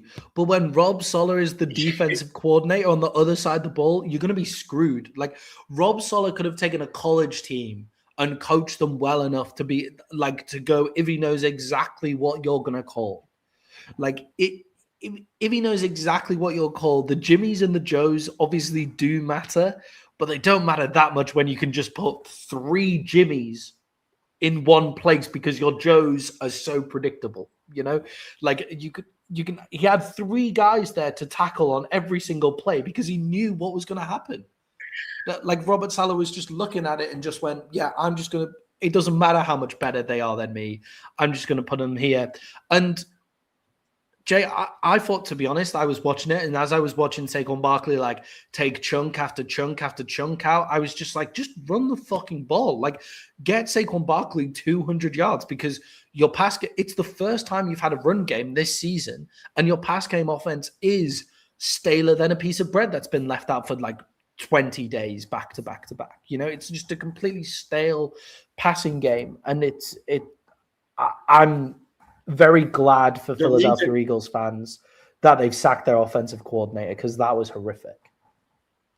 100% of the reason why the Eagles lost is because the San Francisco 49ers coaches were light years better. Yeah, 100%. And Jay, it's even more astonishing that they managed to lose that game when the 49ers only scored 23 points, one of the better offenses in the NFL. Jay, they only scored 23 points, because Brock Purdy had a really lackluster performance in this one. Those interceptions that he was throwing, he was trying to give the Eagles the game. Jay, how did the 49ers manage to overcome Brock Purdy in this one? The Eagles coaching staff. I mean, we just talked about it. Like, that's literally how they overcame it, because if the Eagles would have came out and played any type of offense in this game where they were even a little bit unpredictable, it would have caused all kinds of problems for a defense that has so many injuries, that is lacking what we've seen in the years past. And the only reason this defense has been even somewhat good enough to help them through the playoffs is Robert Saleh. It is literally Robert Saleh. And Eric Kendricks, I know he's old, but man, has he really helped get people in the right places and shit. The Cowboys really missed him this year. If the Cowboys had Eric Kendricks in that team, they might have made the playoffs just by having a better tackler at linebacker, to be honest. Tackler, and he gets you in the right position. Yeah, exactly. Like, having that leader, it would have been really helpful at the linebacker position. They wouldn't have got torn apart by guys like Jahmyr Gibbs just completely just destroying the linebacker position. I thought Eric Kendricks popped off the screen actually for the 49ers. I picked up on that as well. I wonder if he popped off the screen because, he's a former Viking and a former Cowboy. I wonder if that was it. But, when the 49ers are missing so many pieces, yeah. Even the last game of the season, though, I forget who gets injured and he comes in. You saw a difference in that defense. You saw a difference. And I'm not even saying he's a better player at this point in his career, but he's a sure tackler, and you're never going to confuse him. And he's going to make sure everybody around him is doing the right thing. And I think that leadership that you were just talking about is a big part of NFL football. Yeah, and I think, the Bobby, he's, Bobby Wagner with the Commanders, yes. Okay, the one time he's not in the right position, he's fucked. The one time he's not in the right position, he's never getting to the right position. It's not like, Fred Warner might make a bad call every now and again, but he makes it to the gap anyway, right? Right. Bobby Wagner, Eric Kendricks, if they're not in the right position, that's the end of the play. There's going to be a huge hole somewhere. But the point is, they're in the right position 95% of the time. And when they're in the right position, they make the correct decision when they're in the position. Eric Kendricks doesn't miss tackles. Missing tackles is one of the, I think, the best tackling teams are the best defensive teams, in my opinion. When you watch the Seattle Seahawks, they don't miss a tackle. Because missing tackles is actually one of the biggest killers that I think people don't talk about, because there is the case that NFL players are the biggest experts at breaking tackles as well. Sometimes when you watch how these guys break tackles, it is incredible as well. But missed tackles kill your defense because your coach can get you in the right position. Eric Kendricks, Bobby Wagner make those correct decisions as well. So I think Eric Kendricks popped off the screen, coach on the field, and I think Rob Saleh puts them in those positions. But Jay, with Brock Purdy playing like that, are you now worried for the San Francisco 49ers? Are they actually a legit Super Bowl contender? Brock Purdy's another guy who's streaky, right? Because he can come out the next week and play on fire. We watched him on a 3-game stretch where we're like, yep, worth every penny of that $50 million. You know what I mean? And so when Brock Purdy's on, but this team always is going to go as Christian McCaffrey goes, and the bend don't break type of defense Rob Saleh plays. But Rob Saleh has to play that bend don't break because of the players he's got right now, right? Like, so you got, once you get down to the 30, that field gets a lot smaller, so you can scheme better. It makes it easier, less area to cover for the defense. That's why a lot of teams struggle in the red zone because it's so compressed. But that's when the 49ers defense is at its best. But Brock Purdy's going to do Brock Purdy shit at times, right? And the 49ers already know this, and they have to overcome it when he's having these type of games. You just hope that they're not in the playoffs or they're not back-to-back. But again, they're going to go as Christian McCaffrey goes. Yeah, I think with Purdy, that's 2 bad games in a row. That's one against the Seahawks in the final game of the season and one against the Eagles. That's 2 good defenses that he's come up against there, where he's then struggled against 2 great defenses. So I do worry about that. And the Eagles were managed to kind of like shut Christian McCaffrey off as much as you managed to shut Christian McCaffrey off. But when you have Kyle Shanahan and you have Robert Saleh as your coaching staff, you're legit Super Bowl contenders as long as you have enough talent, right? So Kyle Shanahan notices that Brock Purdy's struggling, knows they just need a bit of offense because the Eagles' offense aren't moving the ball whatsoever. And the play that he calls, some mad reverse, like jet sweep reverse throw down the line from Juwan Jennings that just comes out and it's just like, okay, like, Kyle, what the fuck is that? You know, like, that is filth.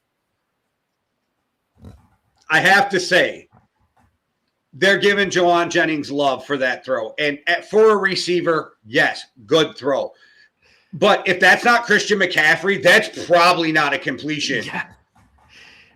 Yeah, another key part of drawing up that play from Kyle Shanahan being a fucking amazing coach is that it's Christian McCaffrey somehow fucking wide open to catch the ball because you're doing a jet sweep reverse throw from the wide receiver. So obviously your running back is going to somehow sneak out in that chaos that happens in there. And it is getting Christian McCaffrey open in that one. So when you have a coaching genius like that from Kyle Shanahan, when you have a running back like Christian McCaffrey to make the plays, when you have a defensive coordinating genius like Robert Saleh, who, if Robert Saleh doesn't have a job in the NFL next year as a head coach, I think that'll be horrific. I think the Jets have got drastically, the Jets have got drastically worse since Robert Saleh left. Like, it's become clear that Robert Saleh wasn't the problem. Like, remember how good that Jets defense was when Robert Saleh was the head coach? Like, how feisty the Jets were, and everybody was just saying, you know, like, they've got the feisty defense, they've got all these plays on defense. If they could just get going on offense, and Robert Saleh isn't the guy that allows them to do that. And it's like, oh, well, actually, if you take Robert Saleh out of the defense, it's now one of the worst defenses in the NFL. They've just been the first team ever to record a season without getting interceptions. So, you know, Robert Saleh is going to be a head coach next year as well. So I think the 49ers are legit Super Bowl contenders still just because of their coaching staff.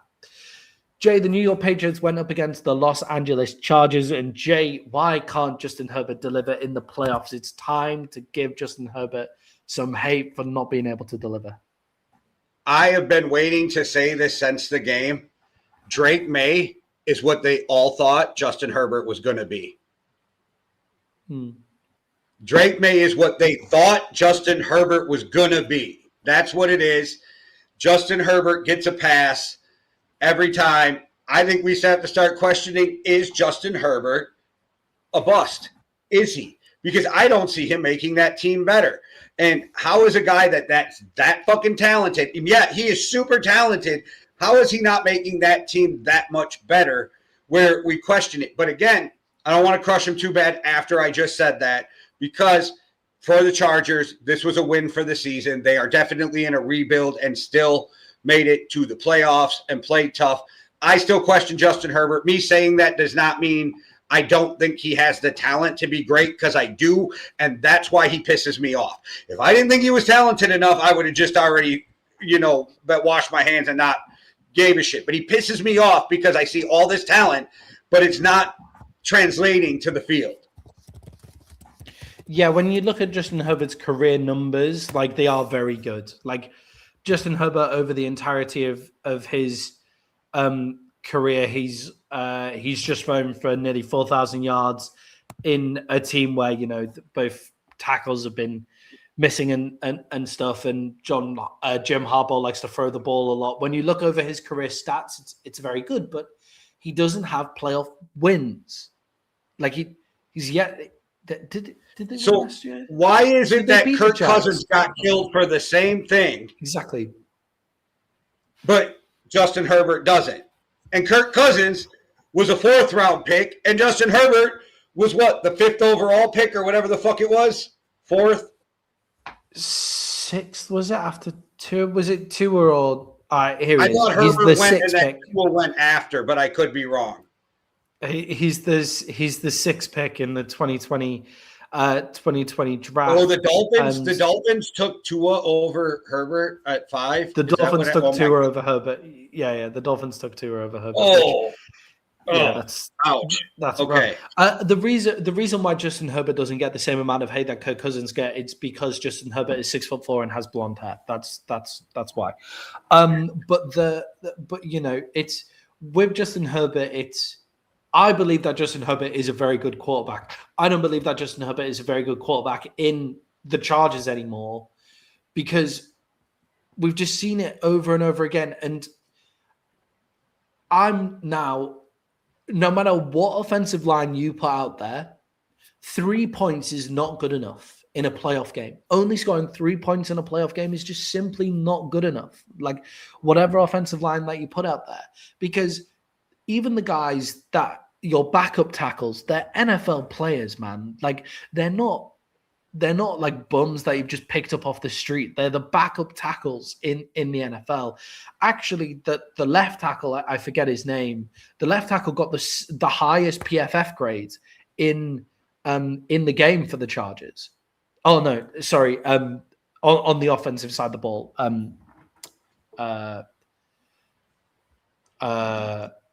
Anyway, I can't remember the name of the guy who got the highest PFF grade. Adafe Owe. There you go. But yeah, I was forgetting his first name. Adafe Owe got a 90 PFF grade, but the left tackle for the Chargers got a 77 PFF grade, which was the highest on the offensive side of the ball. It was actually the second highest on the offensive side of the ball in the game, because the Patriots only scored 16 points as well. So it's not like the offensive line was a complete bust. So yes, you can keep blaming it on the offensive line all that you want, but when you've got a $50 million quarterback back there, they need to work it out at some point. And Justin Herbert's been in the league long enough to be able to come out and work it out, and just hasn't been able to work it out in a playoff game. Yeah, so yes, I agree. We need to start to see Justin Herbert delivering, but a win for the Chargers overall. When they get Joe Alt back and they have Slater on the other side, they really will have one of the best offensive lines in the league, and then they just can't say anything about offensive line ever again if those guys stay healthy. Jay, on the other side of the ball, the Patriots, they come out with a win. Drake May gets his first playoff win. They only got and scored 19 points, but we've seen the reappearance of Ramondre Stevenson in this team, and they now have a two-headed running game in the backfield. How dangerous are the Patriots with Ramondre Stevenson back there running the show? Big in the receiving game in this one. Yeah, I think that tight ends, running backs make a quarterback's life a lot easier, and you've seen it all year. They have done a great job of relying on this running back room and this tight end room to help Drake May develop. We've seen Drake May get better. I think Josh McDaniels has done a great job with Drake May. I think a lot of credit has to go to this whole organization for moving on from Mayo, because that's a big move to bring in Vrabel. It changed the whole culture. You got the right GM, the right quarterback. I love what they're doing, and I thought they were going to make strides, but I didn't see this. I legitimately think there's a couple teams that are legitimate contenders in the AFC right now, and they are one of them. Yeah, and with Drake May playing so well in that backfield, you know, Drake May threw for 268 yards. He only had 17 completions. He has a huge average depth of completion, but he also had 10 carries for 66 yards as well. So he had over, like 330 total yards as well in the game. So even though it was low scoring, I thought Drake May had a great game in this one against the Chargers defense that actually is very good, and people don't really give them the credit that they deserve. The Chargers defense is good, solid defense as well. So I think the Patriots can continue to be dangerous. But Jay, the unsung hero of the New England Patriots for me is the run defense. How important is that run defense for this team when you looked at what they were able to do against the Los Angeles Chargers? Yeah, that defense is top notch with Vrabel. I'm not saying they're one of the top 5 defenses, but they're right in that second tier at the top of it that you were talking about. Vrabel is just making them better. Milton Williams showed why they fucking paid him coming back. I mean, he blew that game up at the end. This defense is really tough, and it's a Vrabel type defense. They're going to smack you in the mouth. They're going to play you tough. They're going to line up, get in your face, bump you off the line. I really like this defense, and they're one of the reasons why I think that they can make it, because they're a very well-rounded team. They don't have one side of the ball that just carries them. Yeah, Milton Williams, 2 tackles, 1 assisted tackle, 2 sacks in the game as well. Yeah, always helpful when you have the best corner in the league in Christian Gonzalez, right? But Milton Williams, 2 tackles, 1 assist, 2 sacks as well, plugs the hole in the middle, and they managed to hold this Chargers team that are really heavy in the run to only 87 yards in the game as well, and they're a really heavy run team, the Chargers as well. So unsung hero, the Patriots run defense. Jay, the Pittsburgh Steelers finished off Wildcard weekend with the Houston Texans in the biggest points difference in the NFL Wildcard weekend. Jay, why was the Pittsburgh Steelers offense so pitiful? Because they're not talented. I mean, they're really just not talented, and that's what it is. Aaron Rodgers, you can tell, is getting older. I'm not saying he can't play, but he's not Aaron Rodgers he was in those MVP seasons. DK Metcalf coming back off suspension, didn't come out and should have played with his hair on fire. Calvin Austin is a solid player. Don't get me wrong. But if Calvin Austin's your number 2, you kind of have questions, right? And I like Freiermuth. They don't seem to use him enough sometimes. And then they don't like Freiermuth, right? That's what doesn't get me. Freiermuth is clearly their best tight end. Every time he's on, he makes plays. And also, Freiermuth gets the crowd G'd up when he makes catches. And the crowd is a really important thing to bring into it as well. So I don't understand that. But yeah, sorry, Carrie. Well, no, and I want to tell Paul, I see your comments in the chat, but they're not. Oh, they're coming through now. I'll put them on the screen. I just wanted to let them know they weren't coming through, and I seen them. But Uncle Rico, Rodgers is cooked. Oh my gosh, the Uncle Rico. All right, I love it. Yeah, and I mean, when Adam Thielen's playing as your third receiver, and I love me some Adam Thielen, there's a problem. They're old. Their defense isn't very good. I don't know. I think this is almost a total rebuild for the Steelers. If it wasn't TJ Watt, I would say trade him, but you don't trade away the guy that means that much to your franchise unless he wants to go, right? If he wants to stay through your rebuild, you keep TJ. But I don't think – I give them credit for making moves and going to get DK. I think it was the wrong move. But I give them credit for going outside of their norm and trying something. And I think they knew if it didn't work, it was a total rebuild anyway. I don't know where they go from here, though. We talked about it earlier. I mean, is Will Howard your next quarterback? I don't know. Yeah, I think with the Pittsburgh Steelers, I think their offensive talent needs someone who would go in there and come up with a really creative game plan for the talent that they actually have available. Calvin Austin, really fast wide receiver, stretches the field. Well, they don't seem to use his speed. Pat Freiermuth is a really interesting tight end, I think, because he's a blocking tight end with amazing hands. So you can sneak him out into cool blocking patterns that you then sneak him out and he'll make good catches. DK Metcalf,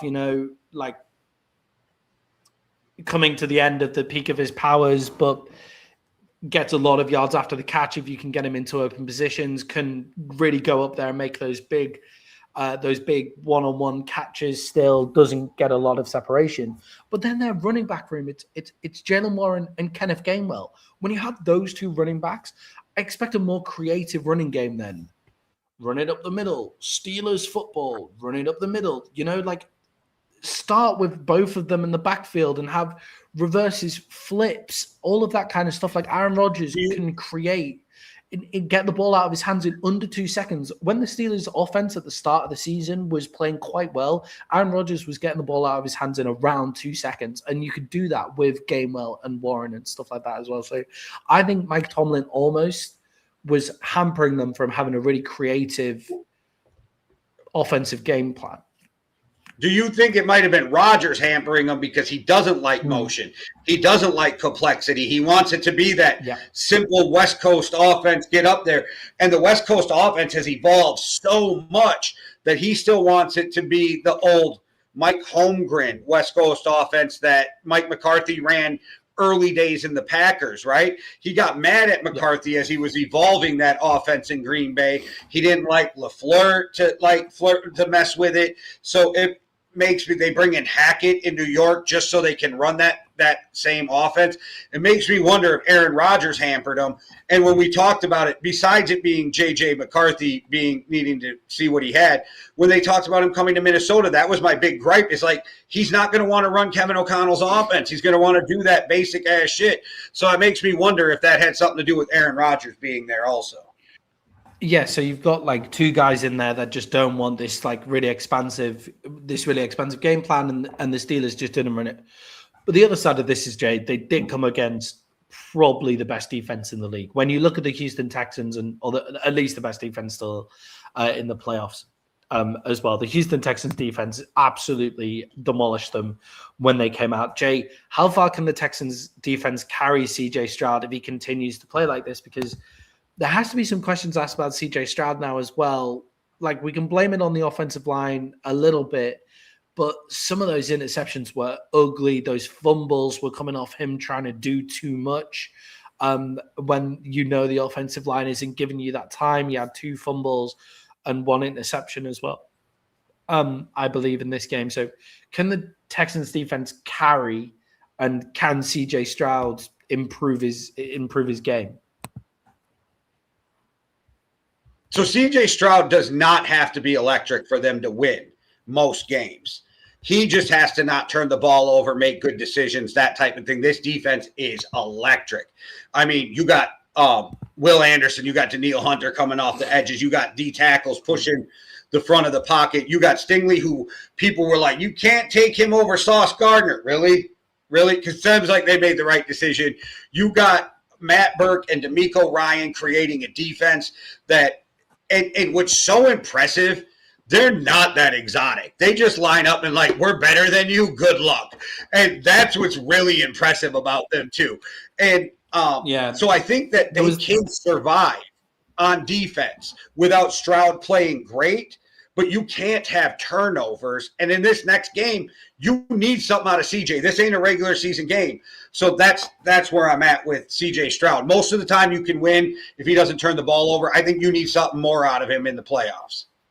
Yeah, with CJ, it's like with CJ Stroud, it's like you understand that the offensive line is shocking in a lot of places, and that's fine.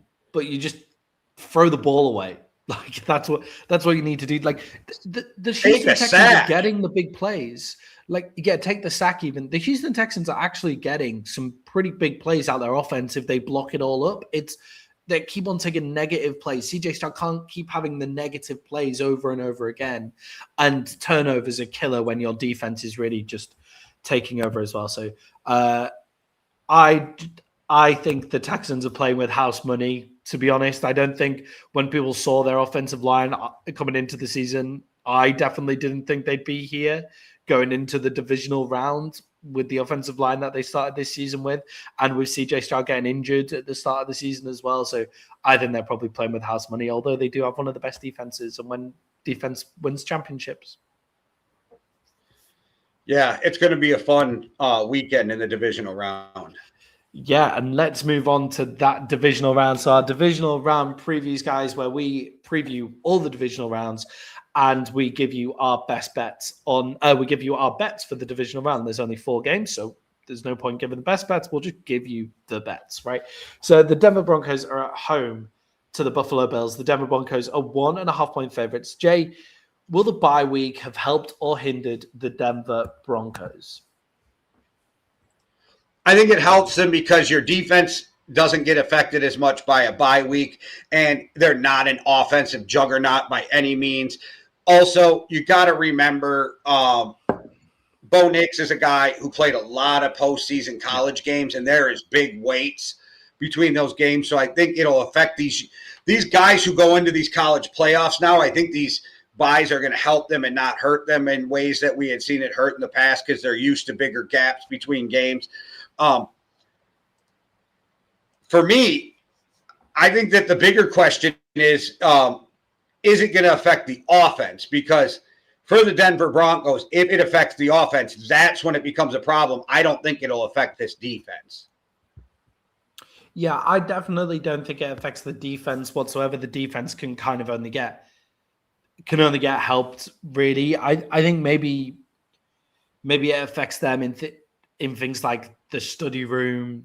I wonder if they decided to prepare for the Bills and the Jags already. Like they've had a bye week where they spent half of it preparing for the Jags and half of it preparing for the Bills. So they've been able to do that, not just focus on the one team already. So I think the defense will be totally fine.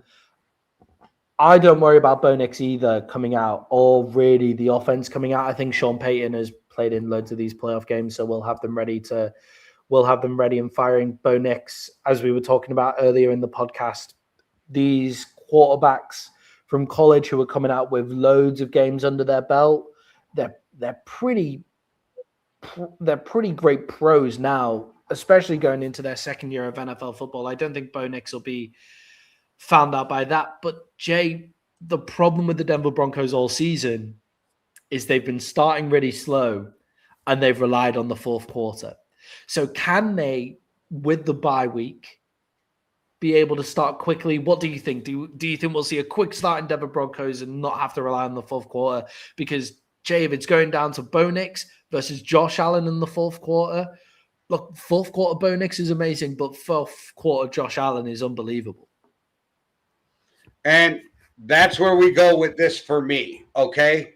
I don't think they start off smart or quick. I think that they play football the way they play football, smart, conservative, try to play field position. I think it bites them in this game. I think you see the Bills get off to a quick start, and I think that's why you see the Bills had control of this game. But I do think that the Denver defense is good enough to keep it close enough to where it comes down to the fourth quarter. And when it comes down to the fourth quarter, it is Josh Allen time in the fourth quarter. And I'm just going to say it. We see the skull curse. Sean Payton goes down. Buffalo Bills move on. The skull curse strikes Sean Payton again. Yeah, I don't know where I'm going with this one. I really don't. Just remember, they lost the miracle after he did that in Minnesota. They lost the play where the Rams just blow the receiver up and there's no pass interference called for the Rams to go to the Super Bowl. You got all the bad shit that's happened to Sean Payton since then. That's not a coincidence. That's the skull curse. That's what happens when you become a smartass in Minnesota and you try to scold the Vikings, and then it bites you in the ass and you're stuck with the skull curse. It's just like the Babe Ruth curse, the Bambino curse for the Red Sox. It took them over 100 years to fix it. Yeah. Jay, I'm going to say, I don't know what to say to that. Jay, I'm going to say that Broncos home field advantage, I would say the Denver Broncos are one of the teams that benefit the most from home field advantage in the NFL. The Chicago Bears are another team that benefits hugely from home field advantage, like we've seen it already. Seattle, because of how far teams have to travel to get to Seattle, benefit from home field advantage in the 12th man. But the Denver Broncos were playing a mile high. They're used to playing up there. Always gives them the edge. Also, I think Sean Payton is going to know where to attack this Buffalo Bills defense. This Buffalo Bills defense is not good. It is not a good defense. And I think he'll have them ready to attack that defense and get behind that run game and get behind that great offensive line as well. I think this defense is going to show out, maybe be able to bottle up Josh Allen as well, to the ability that you can bottle up Josh Allen, at least bottle up the run game and make him go super Josh Allen. Jay, give me the Broncos as 1.5 point favorites in this one.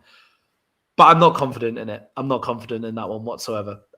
Jay, if you go back to the history of the show, I am kind of ass in the wild card round, but I nail the divisional round. So I'm kind of hoping you're wrong. Jay, you went 3-3 in the wild card round. I went 4-2 last week. I would say that's fine.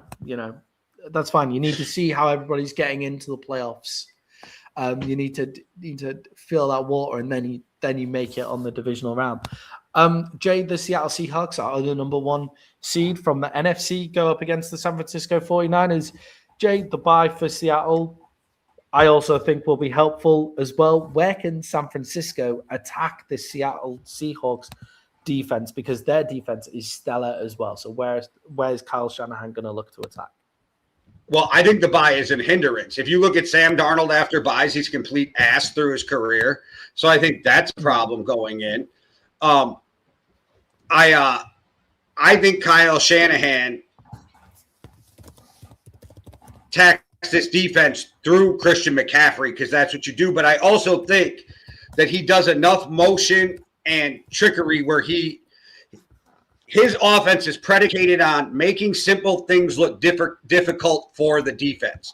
So he makes it simple on his offense, but he makes it confusing and difficult on the defense.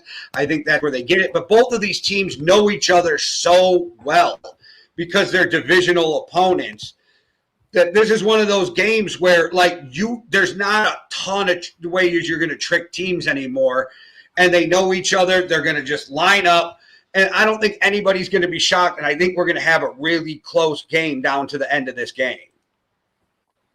Yeah, Jake, they just played each other. They played each other week 18, and the Seattle Seahawks won that game. I think it was 30-3. They absolutely put the beat down on the 49ers. They split this year. Yeah, they split this year. They split this year, but the last time they played was week 18 in Seattle in a win and into the number 1 seed, in and win the division game as well. So how much do you think those games that they played against each other, where San Francisco won the first one, the Seahawks won the one in week 18, the most recent one, how much of an effect do you think they have on this game? None. It's like the Packers and the Bears. They played each other 3 weeks, with a 3-week span in between or something, right? I don't think you play each other so much that I don't think you have anything residual from the last game. I don't think you carry things over from divisional teams. Like you win and lose divisional games all the time. So I think that this is one of those games scared of the other one because they know them so well, and then they just go out there and they play football like we watched with the Packers and the Bears, and I think it's going to be a really close game. And with that said, I have no idea who's going to win this game, but I'm taking the 49ers in the 7 because I think it will come down to the end of the fourth quarter, which makes me more comfortable with 7 points. Yeah, just to really put that into kind of the ether as well, because I agree with you. I'm going to take the 49ers plus 7, but I think the Seahawks are going to win. Is the last time they played, it was 13-3. And it looked like the whole time that Seattle dominated that game, that week 18 game that they played, they absolutely dominated them. And were only able to score 13 points. And I'm not entirely sure how. I remember us coming on the show and just going, I don't know how Robert Saleh's done that, because the Seahawks ran the ball completely freely, ran it up and down the field like nobody's business. Kenneth Walker had 97 yards in that game. Sam Darnold, See, I think that's the key to this game right there. What you just said, Sam Darnold. Sam Darnold is the key to this game. Yeah, Sam Darnold threw for 200 yards, 20 completions off 26 attempts. You know, I know 200 yards isn't loads, but 20 completions, 26 attempts. You know, they would bite out of the Seahawks. They were bites out of the 49ers this entire time. And Jay, where I do think this difference is them playing each other already. I think Sam Darnold has played them. He's beat them in the game that mattered the most, showing that he could cope with the pressure. And can Brock Purdy do the same thing? Can Brock Purdy say the same thing, saying that he was able to cope with that pressure? No, he only scored 3 points, threw one interception as well. So Sam Darnold, I think, has a bit of a mental upper hand here. I'm leaving. Why? What's the farthest Brock Purdy went into the playoffs? No. Just what's the farthest Brock Purdy's ever went in the playoffs? No. What's the farthest Brock Purdy's ever went into the playoffs? The NFC Championship game, right? Or did he? They played the Super Bowl. They played the Super Bowl, right? No, they made the Super Bowl, right? Yeah. So, yeah, the Super Bowl. Yeah. I'm just saying, I don't think Brock Purdy's going to be bothered by it. I don't think that's a thing, and I think he's proved he can play in the biggest games. I think our thing is, again, Brock Purdy's streaky, and I'll give you that. And I'm not going to say that Brock Purdy's going to come light on fire, but I don't think that there's an edge with Sam Darnold having just beat them over Brock Purdy, who's played in the biggest games in the NFL. That's just kind of my argument. I don't know. I don't know why you just made me feel like I had to defend Brock Purdy all of a sudden. I think the Sam Darnold can't cope with pressure thing is overtaken by the fact he's already beaten the team 3 weeks ago in a game where it was a big game. It wasn't like it was just any normal regular season game. It was final regular season game of the season with the monkey on the back from the season before with the Vikings where he did choke, coming out and winning the Fred Warner said he's playing against this team as well. Which I think Fred Warner said he's playing.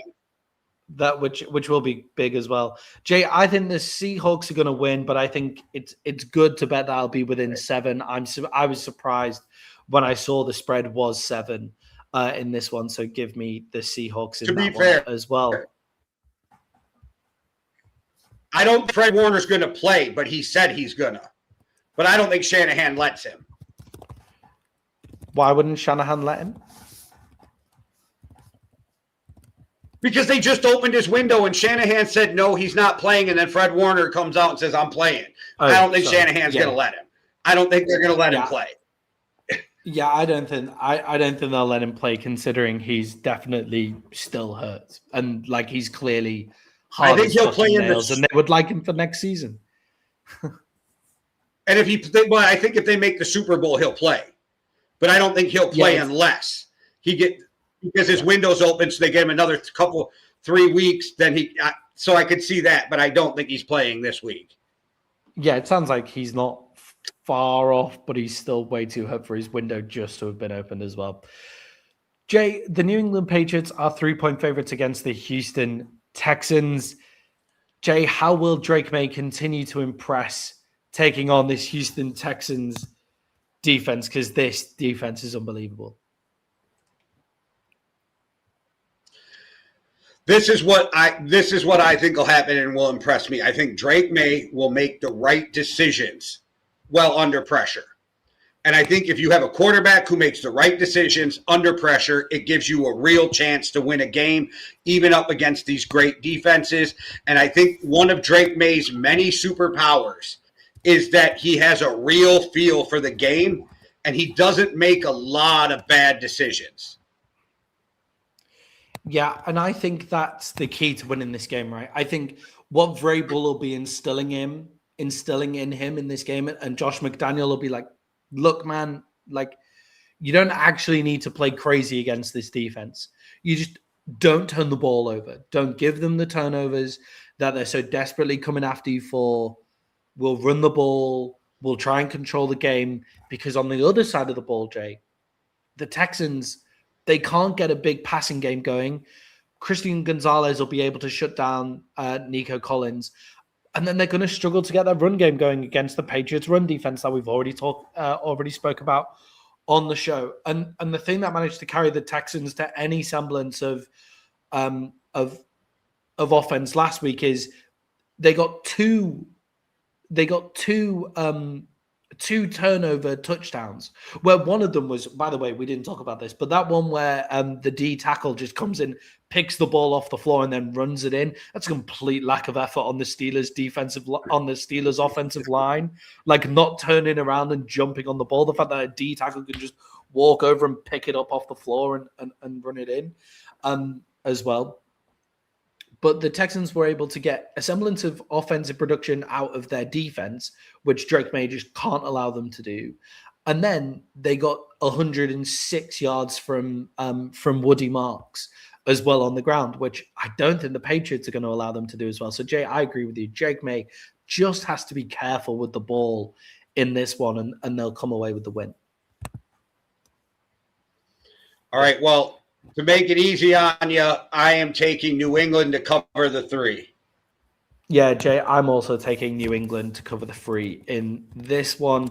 And Jay, that moves us on to our final game. The Chicago Bears going up against the Los Angeles Rams. The Rams are 3.5-point favorites on the road here. Vegas clearly still loving the Rams. Jay, will the Rams look to spread the ball around early after a really slow start in their passing game last week, with Devontae Adams not really taking off in the passing game? They haven't had much semblance of a run game, and they're going to look to spread it against the Chicago Bears defense. I think their best chance of winning is trying to get a running game going. I think that would be their best chance of winning. I think Matthew Stafford's a guy that's always just going to look for the open receiver. Like, you know what I mean? Some quarterbacks are like, I got to get it to JJ McCarthy, or I got to get it to Justin Jefferson, or I got to get it to Chase, or I got to get it to whoever. I don't think that's Matt Stafford, and I think he's an elder statesman, and I think nobody's going to get on him for that. I don't think you have selfish receivers there, so I think he's the type of guy who's just going to move the ball around. I think the real key for them is they have to, even if they don't pick up a lot of yards, like you have to keep running the ball against this Bears defense. You can't just get into passing. This is a team that thrives on turnovers. Like, so you have to make sure that you protect the ball, you have the run. You don't want to give extra possessions to Caleb Williams and let him get hot as the game goes. So I think the most important part of this setup for the Rams is to run the ball. Plus, if you can run the ball and eat some clock, you can keep your terrible defense off the field. Yeah, and I think with the Bears as well, as you rightly say, they live off turnovers, and Matthew Stafford does have a tendency every now and again to try and fit a ball into where he shouldn't be trying to fit a ball into. You know, he does throw some turnovers. He threw an interception last week in the wildcard round against the Panthers as well, and you can't give the Bears those turnovers because that's all their defense is really looking for. Their defense isn't massively great at actually stopping people from scoring.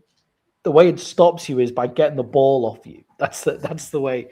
That's the only way that they can actually stop people. The Chicago Bears. So I agree. I think you've got to get the run game going, but I think they might look to get the run game going by having that short passing game early, taking guys out the box, and then allowing that run game from that point. That's what I think they might look to do. The Bears have caused more fumbles off screens than any other team. That is a great stat. That's a good one. I'm not sure whether they come in punching the ball. Screen, yeah. They hit that screen. The guy turns and takes 2 steps, and then bam, the ball's flying. And yeah. I think that's another thing about missed tackles as well. That I've been watching like more stuff on missed tackles. It's like, yeah, okay, we miss a couple of tackles, but if we get one turnover from coming in and punching the ball, and that's why the tackle isn't as good because the technique is to go high and punch the ball. So the tackle technique isn't low. So when you look at defensive guys, they're saying like, yeah, if we get that one turnover, then that makes up for 2 missed tackles or whatever. And it's an interesting theory. I don't know whether I necessarily agree, but if that's your defensive thing that you want to go do is to go in and get those turnovers, that's what the Bears are looking for. So I think that's not a terrible thing to do as well. Jay, will the Bears be ready from the first snap after their first experience of playoff football? You know, it was Ben Johnson's first experience of playoff football as a head coach. It was Caleb Williams' first experience of playoff football last week as well. Colston Loveland, Roma Dunze, Carmen Ungai. It was their first experiences of playoff football as for a lot of the organization for quite some time. Do you think they'll be ready after the high of last week? I do, and the reason I do is because even though they went on that winning streak, it felt like they were a team who were playing like they had their back up against the wall all season, right? Like it felt like they were the underdog in every game and still figured out how to win. I think they're a gritty team. I actually really like the way they're built, sadly, because they're in my division. I hate that they're in my division. And I also think Ben Johnson's a guy who doesn't like, when it comes to the game, doesn't let his emotions get him until after the game is over for the most part. I think he made some dumb decisions, but I think he already had those decisions made before the game that he was going to be that aggressive. And I think he, like you said, he had a conversation with himself. So I don't think we'll see that happen again. I think he's a guy that's going to learn from it. And I think this team is really playing together as a team. And when you're really there for your teammates and you want to win for them, I think you have this extra motivation to not let them down. Yeah, and Jay, I also think that they were able to kind of scheme really well against this Rams defense. I think this Rams defense is actually a solid defense, but it's in a really bad slump here.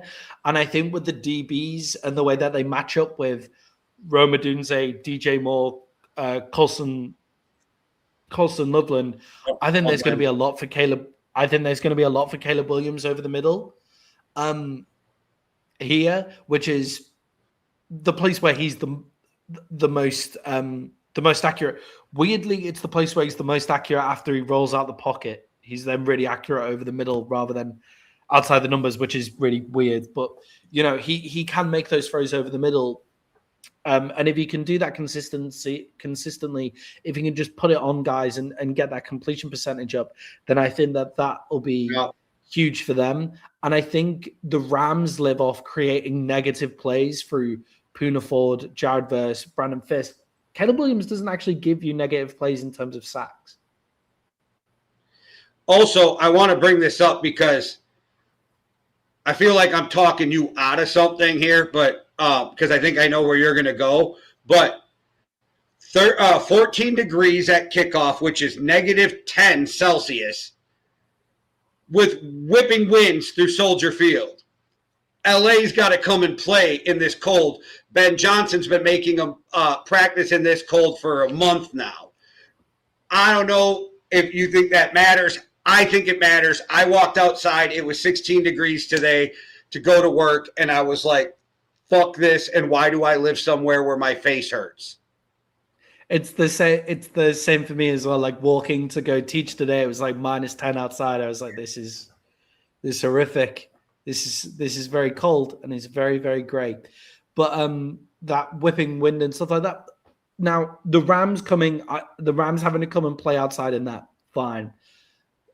Puka Nacua is hard as fucking nails, so I don't think it'll affect him. Devontae Adams played in Green Bay for most of his career. Matthew Stafford has one of the strongest arms in the NFL and is an ex-Detroit Lion. I know the Detroit Lions play inside, so he didn't actually play much football outside, but you know, like the arm strength is what's tested in those weathers. But Jay, I think that weather and the reason why Soldier Field has been a fortress for the Chicago Bears is a lot about the weather and a lot about it being in the Windy City. We saw it affecting Brandon McManus's kicking. You know, Carlos Santos missed one kick, but put the rest of them down the middle, considering the wind and all of that kind of stuff as well. So, Jay, this might surprise you. I've been picking the Chicago Bears all year whenever they're an underdog.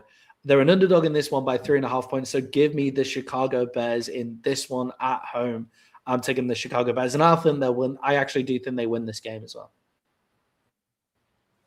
So the only game we disagree on then is Denver and Buffalo. Clearly, the game that we disagree on is Denver and Buffalo. We're both taking the Bears in that one as well. Do you think the Bears will win outright, or do you think it's just within? No, I think they win outright, and I Yeah, I think it'll be another fourth quarter fucking game where they figure out how to do it. And I just think the Bears are going to make their way to the NFC Championship game. And according to I don't know who's going to win that Seattle game, but wouldn't it be crazy if the Bears get to host the NFC Championship game in Soldier Field? Yeah, that would be fun. That'd be fun to see, especially with all the talk. Can you imagine? Can you imagine Detroit fans having their heart ripped out of their chest if Ben Johnson takes the Bears to the Super Bowl in his first year as the coach of the Bears? Yeah. Obviously, I don't like to look at other people's hard times apart from obviously the Philadelphia Eagles, but that's got to be rough for the. I do because they're in my division. In that, yeah. Hey, you're totally allowed, 100% allowed. It's got to be rough for the Detroit Lion fans as well to watch your head coach go to your best coach go to your rivals. Right, Jay, we're going to finish off with to bet or not to bet. Jay, the Broncos are 1.5 point favorites against the Buffalo Bills. To bet or not to bet? To me, this is my bet of the week. Take Buffalo, lock it in. Buffalo wins this game. I think that's the safe for me. I don't know. We disagree on this one. To me, it feels like the safest bet of the weekend. Skull curse. All right. Jay, to bet or not to bet, the Seattle Seahawks are 7 point favorites against the San Francisco 49ers. I say to bet because I say you take the 49ers -7 and you'll cover, even though I don't know who I think is going to win this game. I think it comes down to one score. Last game was 7 points. I think you cover if you take the 7. Yeah, I think with a playoff game that it's, playoff game, divisional rivals, 7 points, a touchdown win feels like big money. Jay, the New England Patriots are 3 point favorites against the Houston Texans. Who you got? To bet or not to bet? Sorry.